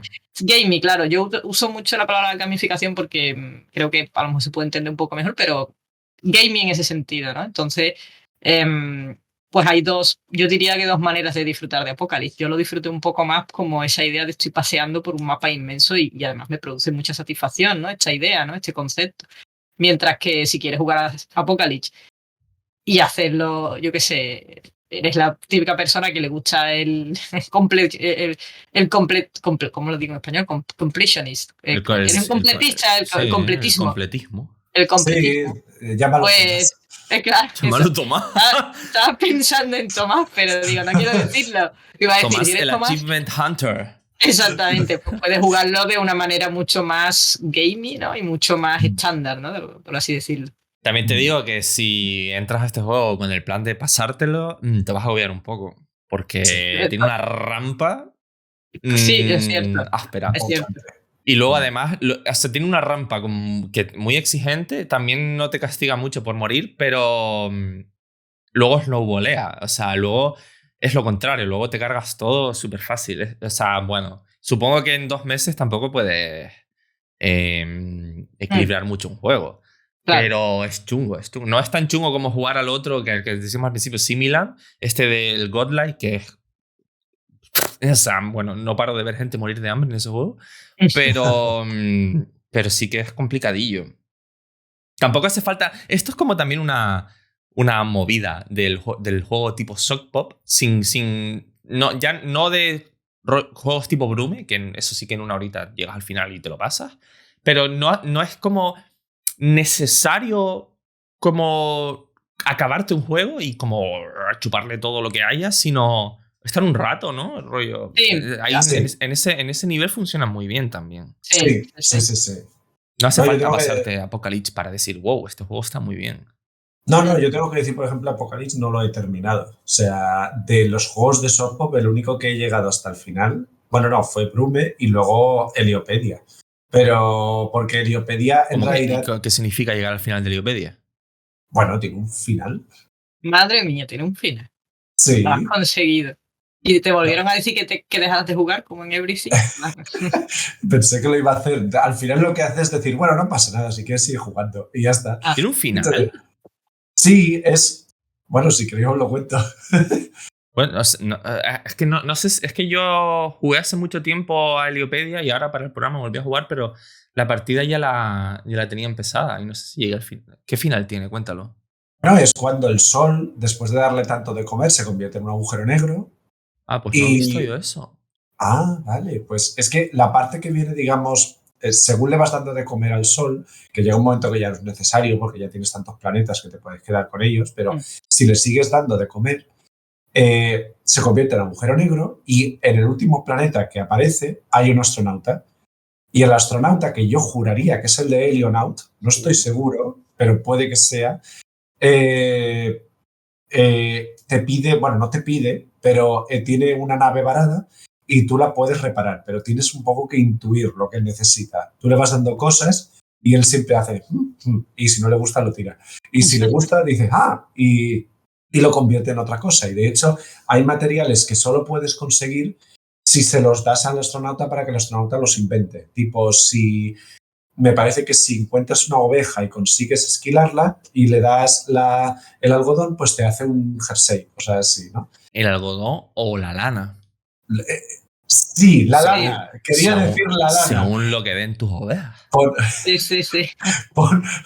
Pon Shock Pop encima de Tomás se ha pasado el juego a tal nivel que sus ovejas dan algo. Estoy fascinado, yo no tenía ni idea de esto. Sí, yo tampoco tenía idea. Bueno, pues el caso es que si le das todos los componentes al astronauta para que pueda reparar su nave, llega el epílogo del juego que no te lo voy a contar. Y entonces ya puedes volver a empezar, técnicamente.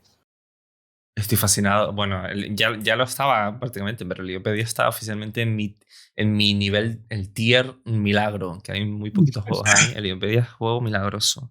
Esto pasa mucho, que hablamos de un juego y yo digo, bueno, pues cuando yo hice esto, pues claro, yo soy el que se ha quedado hasta las... Bueno, tú eres la persona que ha sacado un juego que se llama Todo, Everything. Es verdad. y al cual el juego le dijo, por favor, juega a otra cosa. Exactamente, igual, ya basta. Por favor, vete a jugar a cualquier otra cosa, déjame en paz. Hablemos un poquito, porque creo que no mencionamos, en medio de todo este alabar a Heliopedia todo el rato, no hemos dicho cómo es el juego. Y básicamente, para poder hablar de otros juegos también, Heliopedia es un juego, es como un sistema solar que tiene un sol en el centro, al que le vas dando de comer cosas y él a cambio, según vas descubriendo combinaciones de elementos, posibilidades que van saliendo a medida que vas modificando las atmósferas de los planetas que el sol va escupiendo y demás. Vas consiguiendo estrellas, al cambio de esas estrellas el sol te da algunos elementos fundamentales para ir tirando a los planetas y que pasen cosas tan increíbles como la vida. Te da semillas, te da huevos, te da cosas así, te da la capacidad de hacer fuego. Y básicamente es ir combinando elementos dentro de los planetas para ver qué pasa. De qué manera un planeta se te puede convertir en un pantano, en un desierto, en una sabana, y cómo en función de qué tipo de bioma tiene ese planeta, que tú le lances una semilla produce un tipo u otro de árbol, que tú le lances unos huevos te da un tipo u otro de criatura. En este juego todos los animales nacen de huevos. Puedes tirar un huevo que te salga un conejo, esto es así. Las ovejas dan algodón y los conejos salen de huevos. Y de eso, si tiras un huevo en un nido en una sabana te sale una jirafa, si lo tiras en una llanura te sale un conejo, ese tipo de cosas. Y luego los conejos pueden comerse las frambuesas que te salieron cuando tiraste unas semillas, y eso produce caca, y si quemas la caca produce nitrógeno, y cuanto más nitrógeno, bueno, en fin, vas investigando hasta que por lo visto te sale un astronauta, pero que como siempre es una cosa que solo le ha pasado a Tomás. Dicho esto, básicamente es eso, un juego sobre experimentar, explorar y descubrir y maravillarte todo el rato, de decir, porque a mí personalmente me gustan mucho estos juegos que son capaces de crear un evento increíble de algo extremadamente irrelevante y mundano, como el hecho de que de un huevo te salga un conejo. Cuando yo veo un conejo digo, wow, es increíble. Es como cuando sopla el viento en Proteus, que me quedo como, qué cosa tan increíble, y no deja de ser que está soplando el viento. Pero lo convierten en momentos muy, muy significativos, que al final es lo que importa, ¿no? Lo que significa lo que está ocurriendo mientras juegas.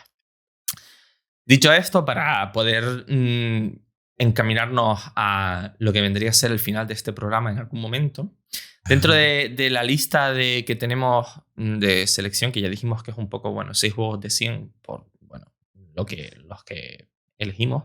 Antes lo mencionamos un poco por encima, pero tenemos Llamavila, o Lamavila, supongo que se llamará, que es los Sims chiquitito, en el que en vez de personas hay llamas. ¿Qué tal? ¿Le gustó Llamavila? Sí. Todos a la vez, ¿no? A ver, me pareció gracioso. Sí, exacto. Es gracioso por la idea de... A mí lo que más gracia me hizo fue las llamas relacionando a objetos humanos, ¿no? O sea, cuando le pones la tele y se ponen ahí a ver la tele, no sé qué. O sea, tiene su gracia porque yo creo que es de estos juegos que surgen porque alguien dice la frase tal cual. Oye, ¿te imaginas los Sims, pero en vez de sin llamas, tío? No sé qué. Vamos a hacerlo, ¿no? O sea, porque realmente es eso. La gracia del juego es esa. Es un poco... que reaccionan a los objetos humanos, ¿no? Tú les haces su casita y demás. Entonces, bueno, sí, a mí me resultó curioso, simpático, pero tampoco me ha cambiado la vida. Yo tengo la sospecha de que llama, lama en inglés y no sé si en holandés también, tiene que ser como una palabra inherentemente graciosa. Porque veo como muchos sketches, me acuerdo de uno de Monty Python de hace, 4.000 millones de años, que también era todo el rato decir llama. Entonces era como, ¿será gracioso eso? Será como, buah, tío, qué gracioso, he dicho lama, ¿sabes? Rollo, la gente anglosajona cuando se dice lama se ríen. Sí, no sé por qué, es como un monkey o una de estas palabras. Es una teoría interesante. A ver, ya digo que a mí me parece que el juego es de la primera remesa, de cuando jugué al principio yo. Y lo que me hizo fue, pues eso, gracia. Me recordó mucho dentro de la misma temporada, ¿no? Que fue como la primera suya. Me recordaba mucho a cosas como Juego Poco, ¿no? Que es este juego que tiene un estilo Mario Party. De, mira, te voy a agarrar esta filosofía de diseño así, principios años 2000, finales años 90. Le voy a dar mi estilo y vamos a hacerlo un poco paródico, ¿no? Esa fue un poco la impresión que a mí me dio. Sí, es un poco, sí, el carácter paródico que tiene sí, me parece acertado. Yo acabé un poco atrapado en construirles una casa guay. No sé cómo estarán ahora mismo, pero sí que dentro de no sé cómo decirlo, como poco significativo que pueda ser este juego dentro de lo que podría ser hablar de Sock Pop, sí que nos da para introducir a un elemento que es bastante común en muchos juegos de Sock Pop, que es la economía. Hay muchos juegos que, a pesar de que están construidos como una miniaturización, una broma, un sarcasmo, lo que tú quieras, no dejan. Hay como una especie de perversidad extraña en cambiar personas por llamas y hacer que las propias llamas sean el objeto que renta sobre sí mismo, en el sentido de las llamas van produciendo poco a poco. No sé lo que es, si es lana, algodón o otra cosa, no sé, el pelo de llama. Y no sé si tardan un minuto o algo así, las puedes esquilar y eso es lo que te va dando dinero con el que tú vas comprando cosas, construyendo la casa y tal. Y hay muchos juegos que te meten en unas dinámicas de dependencia de controlar los sistemas económicos y de producción de los juegos de software que a mí me ponen un poco triste. Porque incluso otro de los juegos que tenemos en la lista, que es Twin, no sé cómo se dirá, Twin, que es un juego jardín, es un juego idle y tal, en el que tienes que esperar, pero entre otras cosas tienes que esperar porque necesitas dinero para poder, en realidad, más que juego jardín, es un poco juego huerto, porque estás todo el rato plantando papas, cebollas y zanahorias y necesitas que crezcan para poder venderlas y además te piden combinaciones porque con eso te da más dinero y si no tienes dinero no puedes seguir jugando. Y es una forma de entender lo idle que resuena mucho con ciertas perversidades del juego móvil. No me gusta esto y no sé por qué es tan común. No sé si a ustedes les resultó tan como un punto de rechazo tan fuerte como a mí, pero es como un esto de decir, no, este tipo de juego de software no me interesa. Y además, no sé, yo creo que se lo vi en varias opciones, porque claro, cuando en principio estábamos haciendo como precisamente eso, ¿no? Como selección de para qué vamos a jugar y qué no, probamos varias cosas y a mí me dio la impresión de que recurrían mucho a esto, a este formato de, bueno, aquí tienes este árbol y va a ir aumentando hasta el infinito, ¿no? Es cuestión de haz que el número crezca. Y un poco se convirtió en eso al cabo de un rato, al menos para mí. Sí, pero es que porque tú, o sea, necesitas ser sostenible y necesitas crecer todo el rato. Es como una simulación capitalista muy tocha. Que además tienes que ir comprando luego nuevas parcelas, construir granjas, hacer sistemas de regadío. Y es como extraño. Claro, porque lo que lo convierte un poquito más le da ese toquecillo capitalista es el expandirte, creo yo. Porque la gracia de un juego idle de otro tipo, por ejemplo, de Longing, ya que hemos hablado de él, sería un poco. El propio Mountain, que también lo hablamos. O Mountain sería un poco decir, yo lo hago a mi manera. Es decir, si yo quiero quedarme en mi parcelita y no crecer, porque no quiero crecer, puedo no hacerlo, ¿no? Sabemos que Tomás se montó un pedazo de apartamento en The Longing, Sí. pero en Twin, soltero.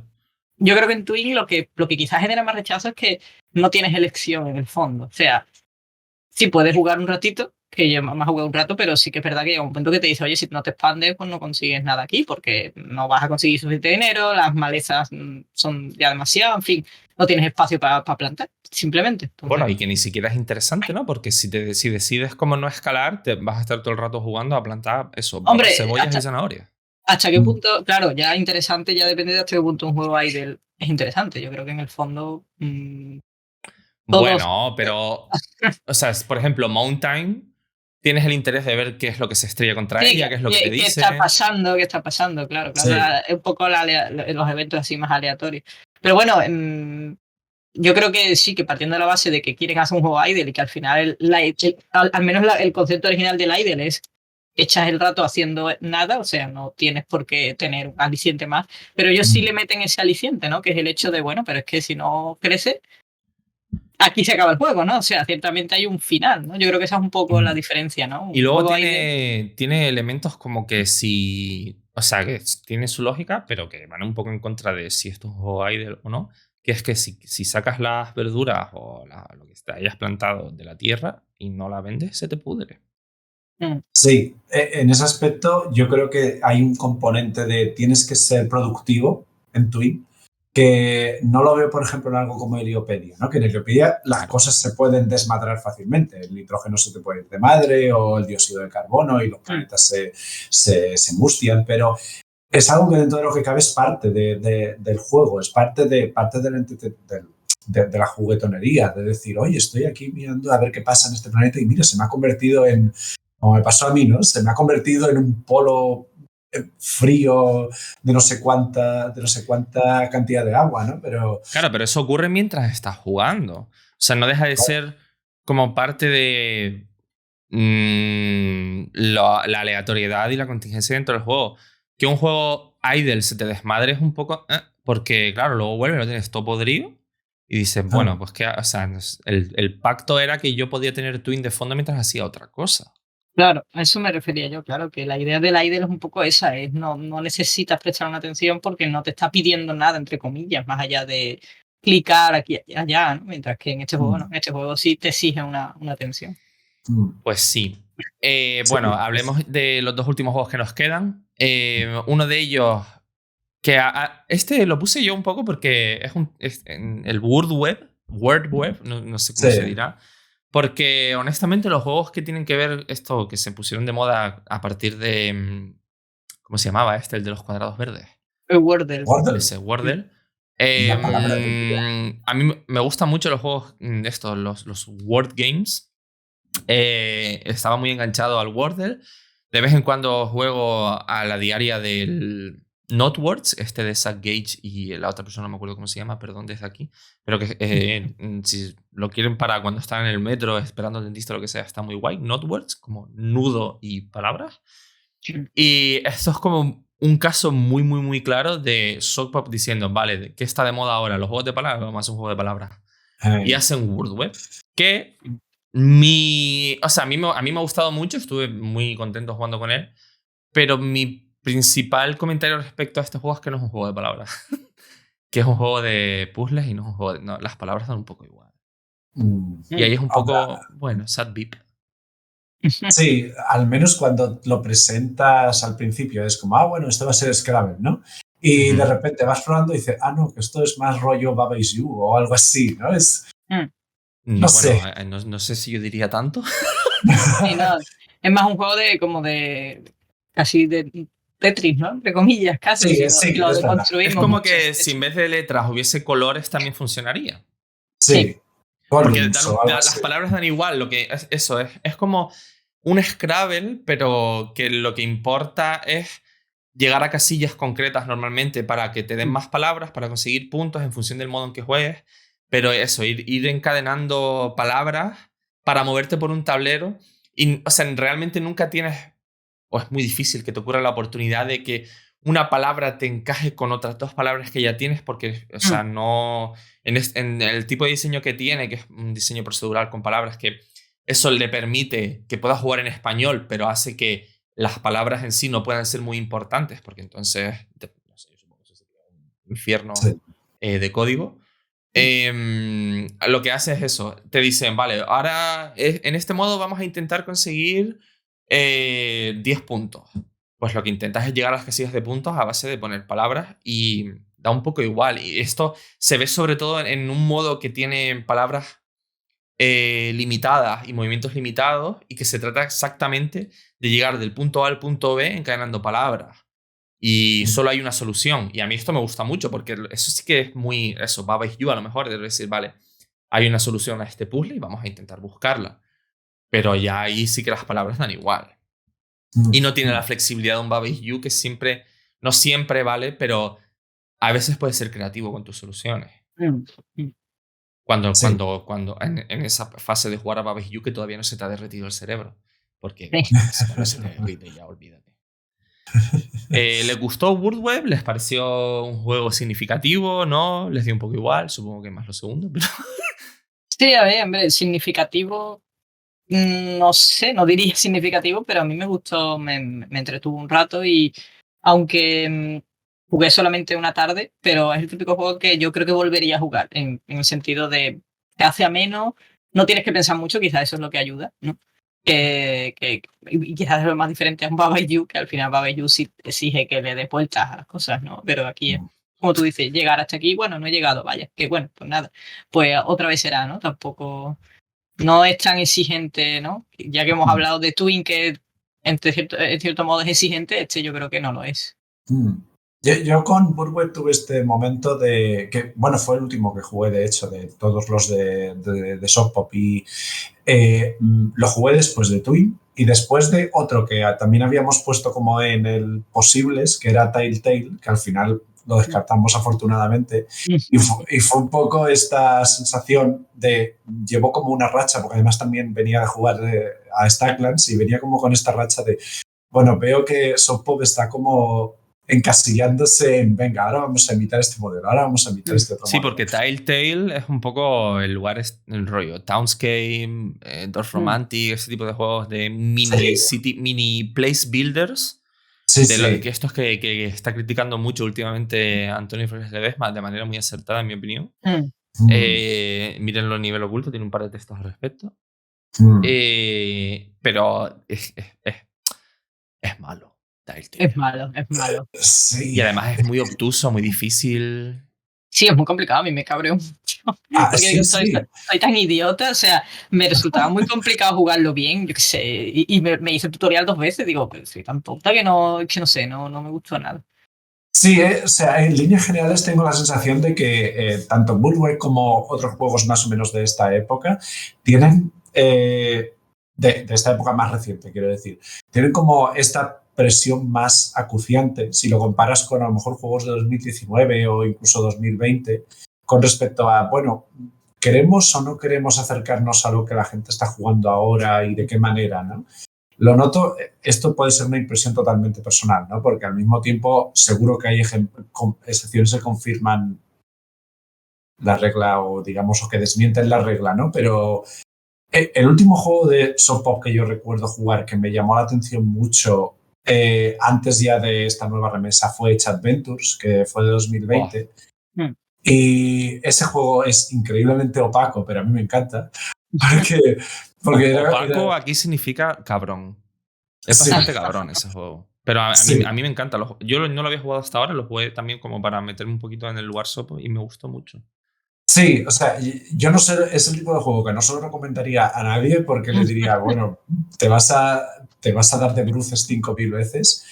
Y en cambio, tienes juegos como Telltale o Twin o Burwell que yo creo que se entienden muy bien, muy fácilmente, pero a lo mejor no consiguen dar ese salto que a lo mejor sí que conseguía dar Heliopedia, ¿no? A lo mejor Heliopedia existe a costa de los demás, ¿no? De uno ha salido bien y los otros han tenido que quedarse un poco en la estacada. Al menos esa es un poco mi impresión.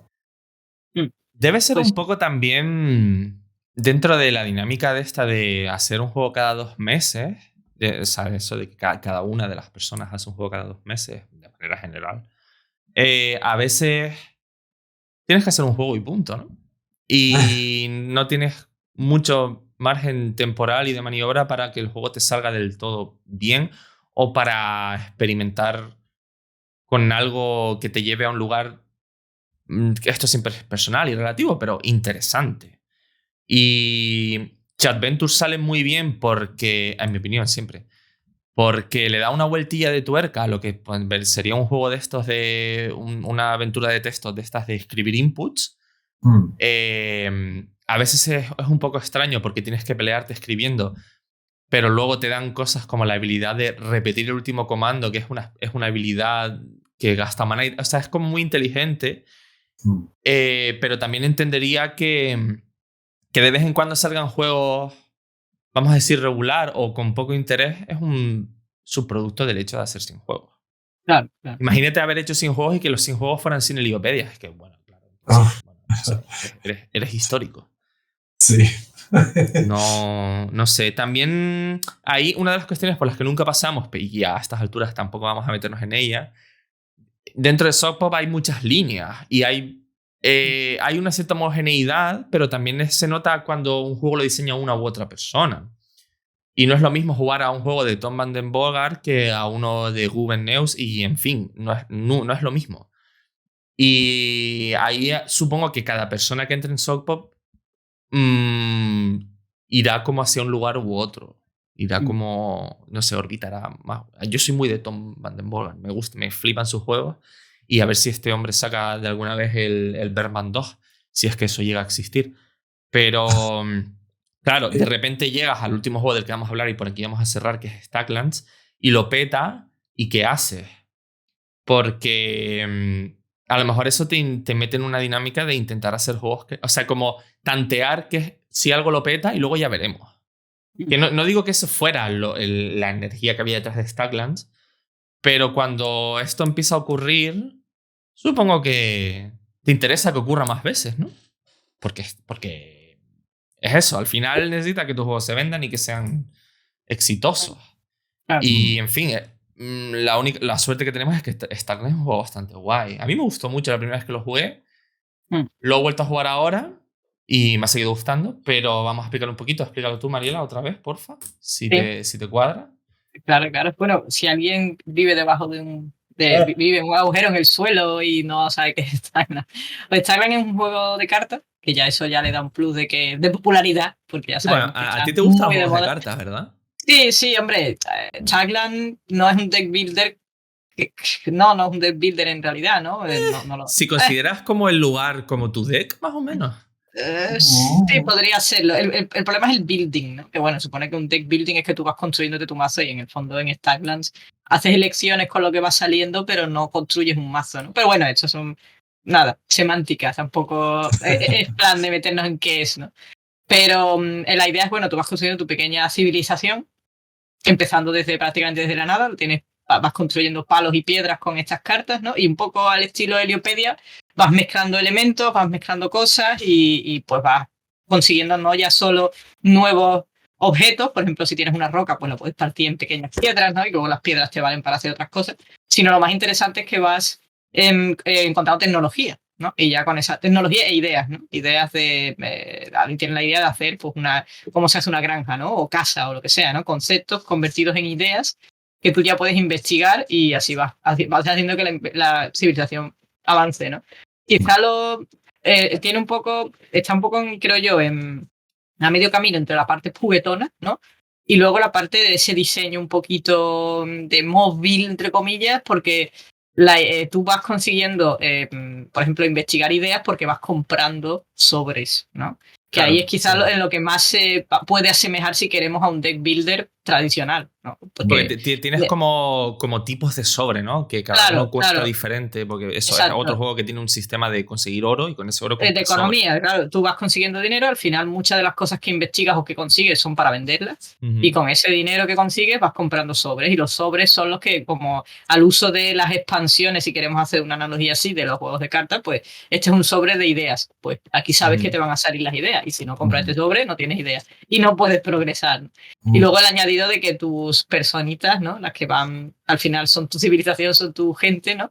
Tienen que comer, tienes que asegurarte de que no te puedes ir muy, como nos ha pasado yo creo a todos, que te vas muy arriba investigando no sé qué y de repente, ostras, no tengo comida. Bueno, pues, se te porque mueren, ¿no? Está como dividido por luna y cada vez que se cumple una luna, Tienen que los comer, aldeanos claro. tienen que comer. Exacto, hay unos ciclos de día y noche, en fin. Que ahí es donde, para mí, la experiencia Stackland se convierte en la experiencia Similan, porque fijo, se me mueren de hambre también. Sí, yo creo que al final es como acabas perdiendo las partidas siempre, ¿no? Me aparece una rata y me los mata. Que esto también es dramático. Bueno, Porque también no menciono eso porque me parece un poco más anecdótico en el concepto, el conjunto de Stackland, pero también tienes combates, ¿no? Entre comillas, ¿no? Puedes cazar y demás. Tienes combates, se te llena el pueblo de gallinas, en fin. Sí, de todo, en fin, que ya digo, por eso digo que me recuerda a Heliopedia en cierto modo, porque es un poco investigar y a ver qué pasa, ¿no? De repente salen bichos, de repente tal, ¿no? No tienes unas instrucciones claras, ¿no? Entonces te fomenta mucho ese jugueteo, ¿no? Tiene el curioseo como gasolina. Y eso Eso para no mí, creo- eso es, para mí es como muy guay. Di Tomás, Tomás ahora mismo, ustedes no lo ven ni lo verán nunca, pero tiene el ceño fruncido. Sí, Sí, no, Tomás, Tomás ha como llegado es. a un final secreto. Vamos a ver que nos cuente cuál es. Bueno, a mí se me apareció un astronauta, ¿no? No, pero a mí estaba pensando que las ideas que te da el mazo de ideas, tú las descubres si encuentras la carta, pero también las puedes descubrir por tu cuenta, ¿no? Porque yo juraría que al principio hubo un par de ideas que me salieron solas. Yo creo que sí. Bueno, creo es que sí, ¿no? la idea realmente no es nada. Lo que te dice es qué cartas tienes que juntar para que ocurra Claro, algo. hombre, Vale, sí, vale. claro, si las juntas un poco porque tú investigues, tienes la idea ya. A mí me pasó con Mm. bastante frecuencia. Ya había Sí. juntado cosas y había conseguido no sé qué objetos y me gasto el dinero en un mazo de ideas y en un sobre de ideas me Y te vienen sale. ya cosas que ya sabía, ¿no? Entonces, Ah, pues una vez lo sabes, o sea, una vez tienes la carta que te dice, yo qué sé, un nido se hace con 2 palos y una piedra. Eso. Una vez tú ese conocimiento ya lo sabes, la carta de la idea la puedes vender. Porque Claro. no te da nada, es simplemente Claro. el saber esa cosa. Claro, lo que no sé es si lo puedes guardar tú en alguna parte o si te conviene quizá tener tú, bueno, sí que hay un menú, creo, ¿no? De todas las ideas o de todos los inventos que vas encontrando. No lo sé, yo las vendo, o sea, porque una vez lo sé, o lo apunto, lo que sea, y ya Mm. está. Ya sé que eso, con 2 maderas y no sé qué, te haces un cofre de oro, pues esto es para siempre. Claro, sí, a mí lo que me recordó mucho, precisamente comparándolo con Heliopedia, ¿no? Me pareció que era un Heliopedia, pero mucho más enfocado a, bueno, esto tiene muchas variaciones, así que te vamos a dar un apoyo para que si te quedas un poco encajado en algún sitio que no tienes muy claro por dónde avanzar, pues que sepas que se puede hacer esto, ¿no? Y claro, Starlands yo creo que también tiene más sensación de urgencia que Heliopedia. Al menos solo por los ataques que te pueden aparecer de vez en cuando, que a mí al menos me arruinaron un par de partidas. Pues Sí, el risk reward, o sea, porque hay un punto a partir del cual tienes que tirar de sobres de exploración, que lo que te dan son lugares a los que hacer. No me sale la palabra. Bueno, incursiones, vamos a decir. Y claro, ahí te puedes encontrar cartas nuevas o una serpiente que te mata. sí. En ese sentido, o sea, bueno. sí que tiene como este rollo del curioseo y el descubrimiento y esa magia, no sé, como ese cosquilleo que tiene Heliopedia. Pero claro, sobre lo que sería heliopédico, tiene una superposición de sistemas que lo convierte en un juego de supervivencia. Es un roguelike de supervivencia con cartas. No sé, o sea, es como. Tiene un montón de cosas superpuestas con la virtud de haber salido bien. Como Sí. equilibrar, no sé. Bueno, dieron en el centro de la diana con ese juego. yo creo que el componente roguelike del que hablamos es quizá lo que le hace tan streameable, tan goloso para influencers, ¿no? Sí. Porque hablábamos de eso también antes, si no recuerdo mal, la verdad es que ya no sé si fue antes o después de empezar a grabar, pero que es un juego, es quizá el juego que más. Ah, sí, ha sido durante el propio podcast. El juego que más ha llamado la atención de los streamers y tal, y quizá eso también es lo que más posiciona a Softpod ya un poco dentro de lo comercial con 1.000.000 de comillas, ¿no? Obviamente. Sí, además, o sea, esto es también súper tangencial, pero la semana que viene creo sale un juego que se llama Atomic Heart, que es un shooter que lo ves y parece un juego de 2013. Porque es muy Bioshock. Yo no tengo ni idea, no lo he jugado, pero el trailer parece como volver a jugar a Bioshock, pero en otro sitio. Y pensaba, hostia, este juego, para mí, siempre personalmente, me parece súper anticuado, me parece como un juego de hace 10 años. Y me empecé a pensar, ¿te acuerdas cuando hace 10 años todo eran malditos shooters? Y pensaba, ¿y cuál es el juego de ahora? Y hay un componente, a lo mejor eso, pensar el presente desde el presente siempre es mucho más difícil que mirar la retrospectiva y decir, sí, en aquel momento estábamos jugando de esta manera. Pero la aleatoriedad y los roguelike está muy presente en el juego de hecho, no sé si fue la semana pasada o hace 2 semanas, Hitman, los 3 Hitmans se han convertido en un condensado de lo que se ha llamado Hitman World of Assassination, y que la novedad es que tiene un modo de campaña con un componente de roguelite y de aleatoriedad sobre los lugares que ya construyen las campañas que ahora están condensadas en una. Parece como que esto es como un poco el signo de los tiempos, porque también es lo que dice Mariela, es muy streameable, hace que la vida del juego se prolongue indefinidamente, porque es como todo no está predefinido, puedes jugar hasta que te aburras y que se ha convertido en un estándar. No lo sé. Food for Thought también.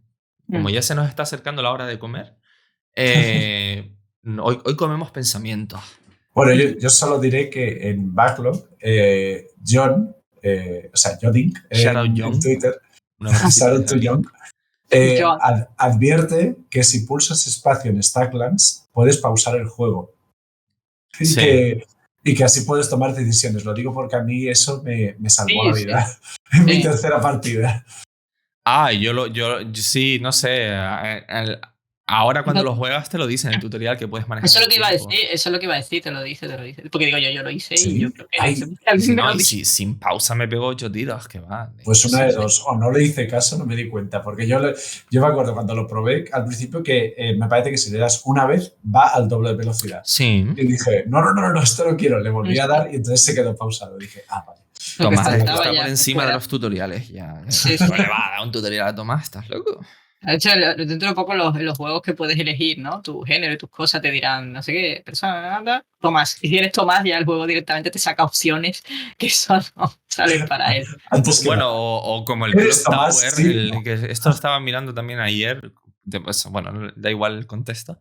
Pero Clock Tower, que es un juego como muy, muy significativo porque tenía un modo cuando lo empiezas que es como, no me aburras, no me cuentes historias, llévame a la acción. Y te lleva directamente a la acción. Y es como, es interesante un juego que es consciente de que puede ser como un poco pesadito. Sí. Dicen, venga. Que, bueno, en fin. También estuve jugando ayer a The Game Inform Community Planet, que no tiene nada que ver con esto, pero tiene un modo Riot que te mete directamente en la acción. En fin. El modo Tomás. El modo... He jugado demasiado. Mi niño, yo desayuno logros los lunes por la mañana. Sí. Madre mía. En Y, fin. después le pongo un 2 al juego, ¿eh? Después le pongo un 2, le pongo 2 estrellas.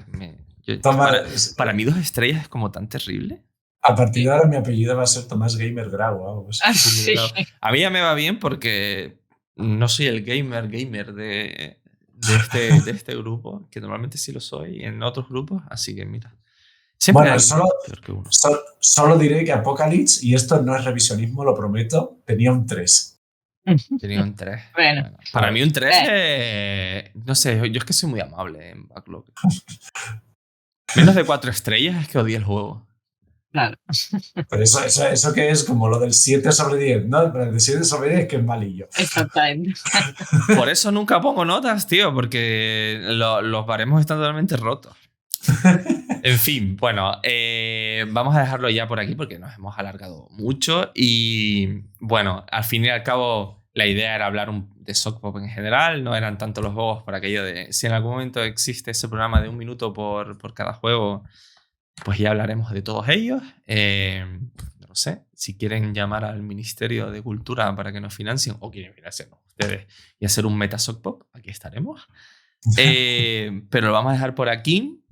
Y nos vamos a emplazar al futuro, que, bueno, dentro de la lista de posibilidades que tenemos, el otro día se nos ocurrió abrir un bolsillo que está como por ahí al fondo de la mochila, que no hemos abierto nunca, que es el bolsillo retro.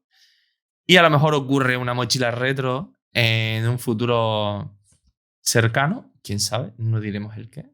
Tendrán que estar atentas para averiguarlo. Y de resto, muchas gracias, Tomás y Mariela, porque...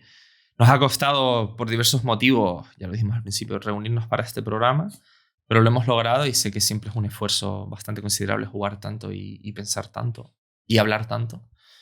Así que de nuevo yo siempre les agradezco todo este esfuerzo, muchas gracias. No sé si quieren cerrar con algún comentario, si quieren animar a jugar Sock Pop o lo que sea, a meterse en el Patreon. ¿Qué dirían? ¿Qué le dirían a la gente? ¿Que jueguen y se conviertan en mecenas? ¿Qué les dirían? ¿Creen que merece la pena? Hombre, sí, yo diría que sí, es lo de siempre. A lo mejor algún mes hay un juego que no te interesa, pero en las tiers son muy bajitas, tampoco nadie se va a arruinar por unos 3 euritos al mes, ¿no? Y que no le guste lo que hay ese mes. Ya, ahí sí te puedes salir. Sí, o sea, sí que si metes un poco más de pasta tienes Sí, acceso a betas y a diarios de sí. desarrollo y tal, pero, Sí. pero bueno, es el simbolismo de la participación lo tienes por 3 euros. Sí. No, Y yo acceso creo al juego. Sí, o sea, yo creo que si te llaman los juegos y te parece interesante apoyarles, pues está bien. O sea, no creo que tampoco haya que darle esto una importancia descomunal de obvio. Es que apoya software. No pasa nada. Si la apoyas, estupendo. Si no la apoyas, pues. Soy vale, popper. No es como exacto. no es como Está- jugar a un juego. No puede ser, ¿no? Exacto. Nintenderos y soft poppers. Nintenderos y soft poppers. Sí, nunca nos metimos en Nintendo, que podríamos haberlo hecho, pero nunca nos metimos. Si quieren meter en toda esta mezcla Nintendo, tienen el texto de Tomás de 2019. Un texto con el que me gustaría dialogar dentro de poco, a ver si lo consigo. Y en fin, hasta aquí. Muchas gracias a todas las personas que han llegado hasta este punto del programa. Y quedamos emplazadas para el siguiente. Muchas gracias, Tomás y Mariela, otra vez. Y hasta la próxima. Muchas gracias. Adiós.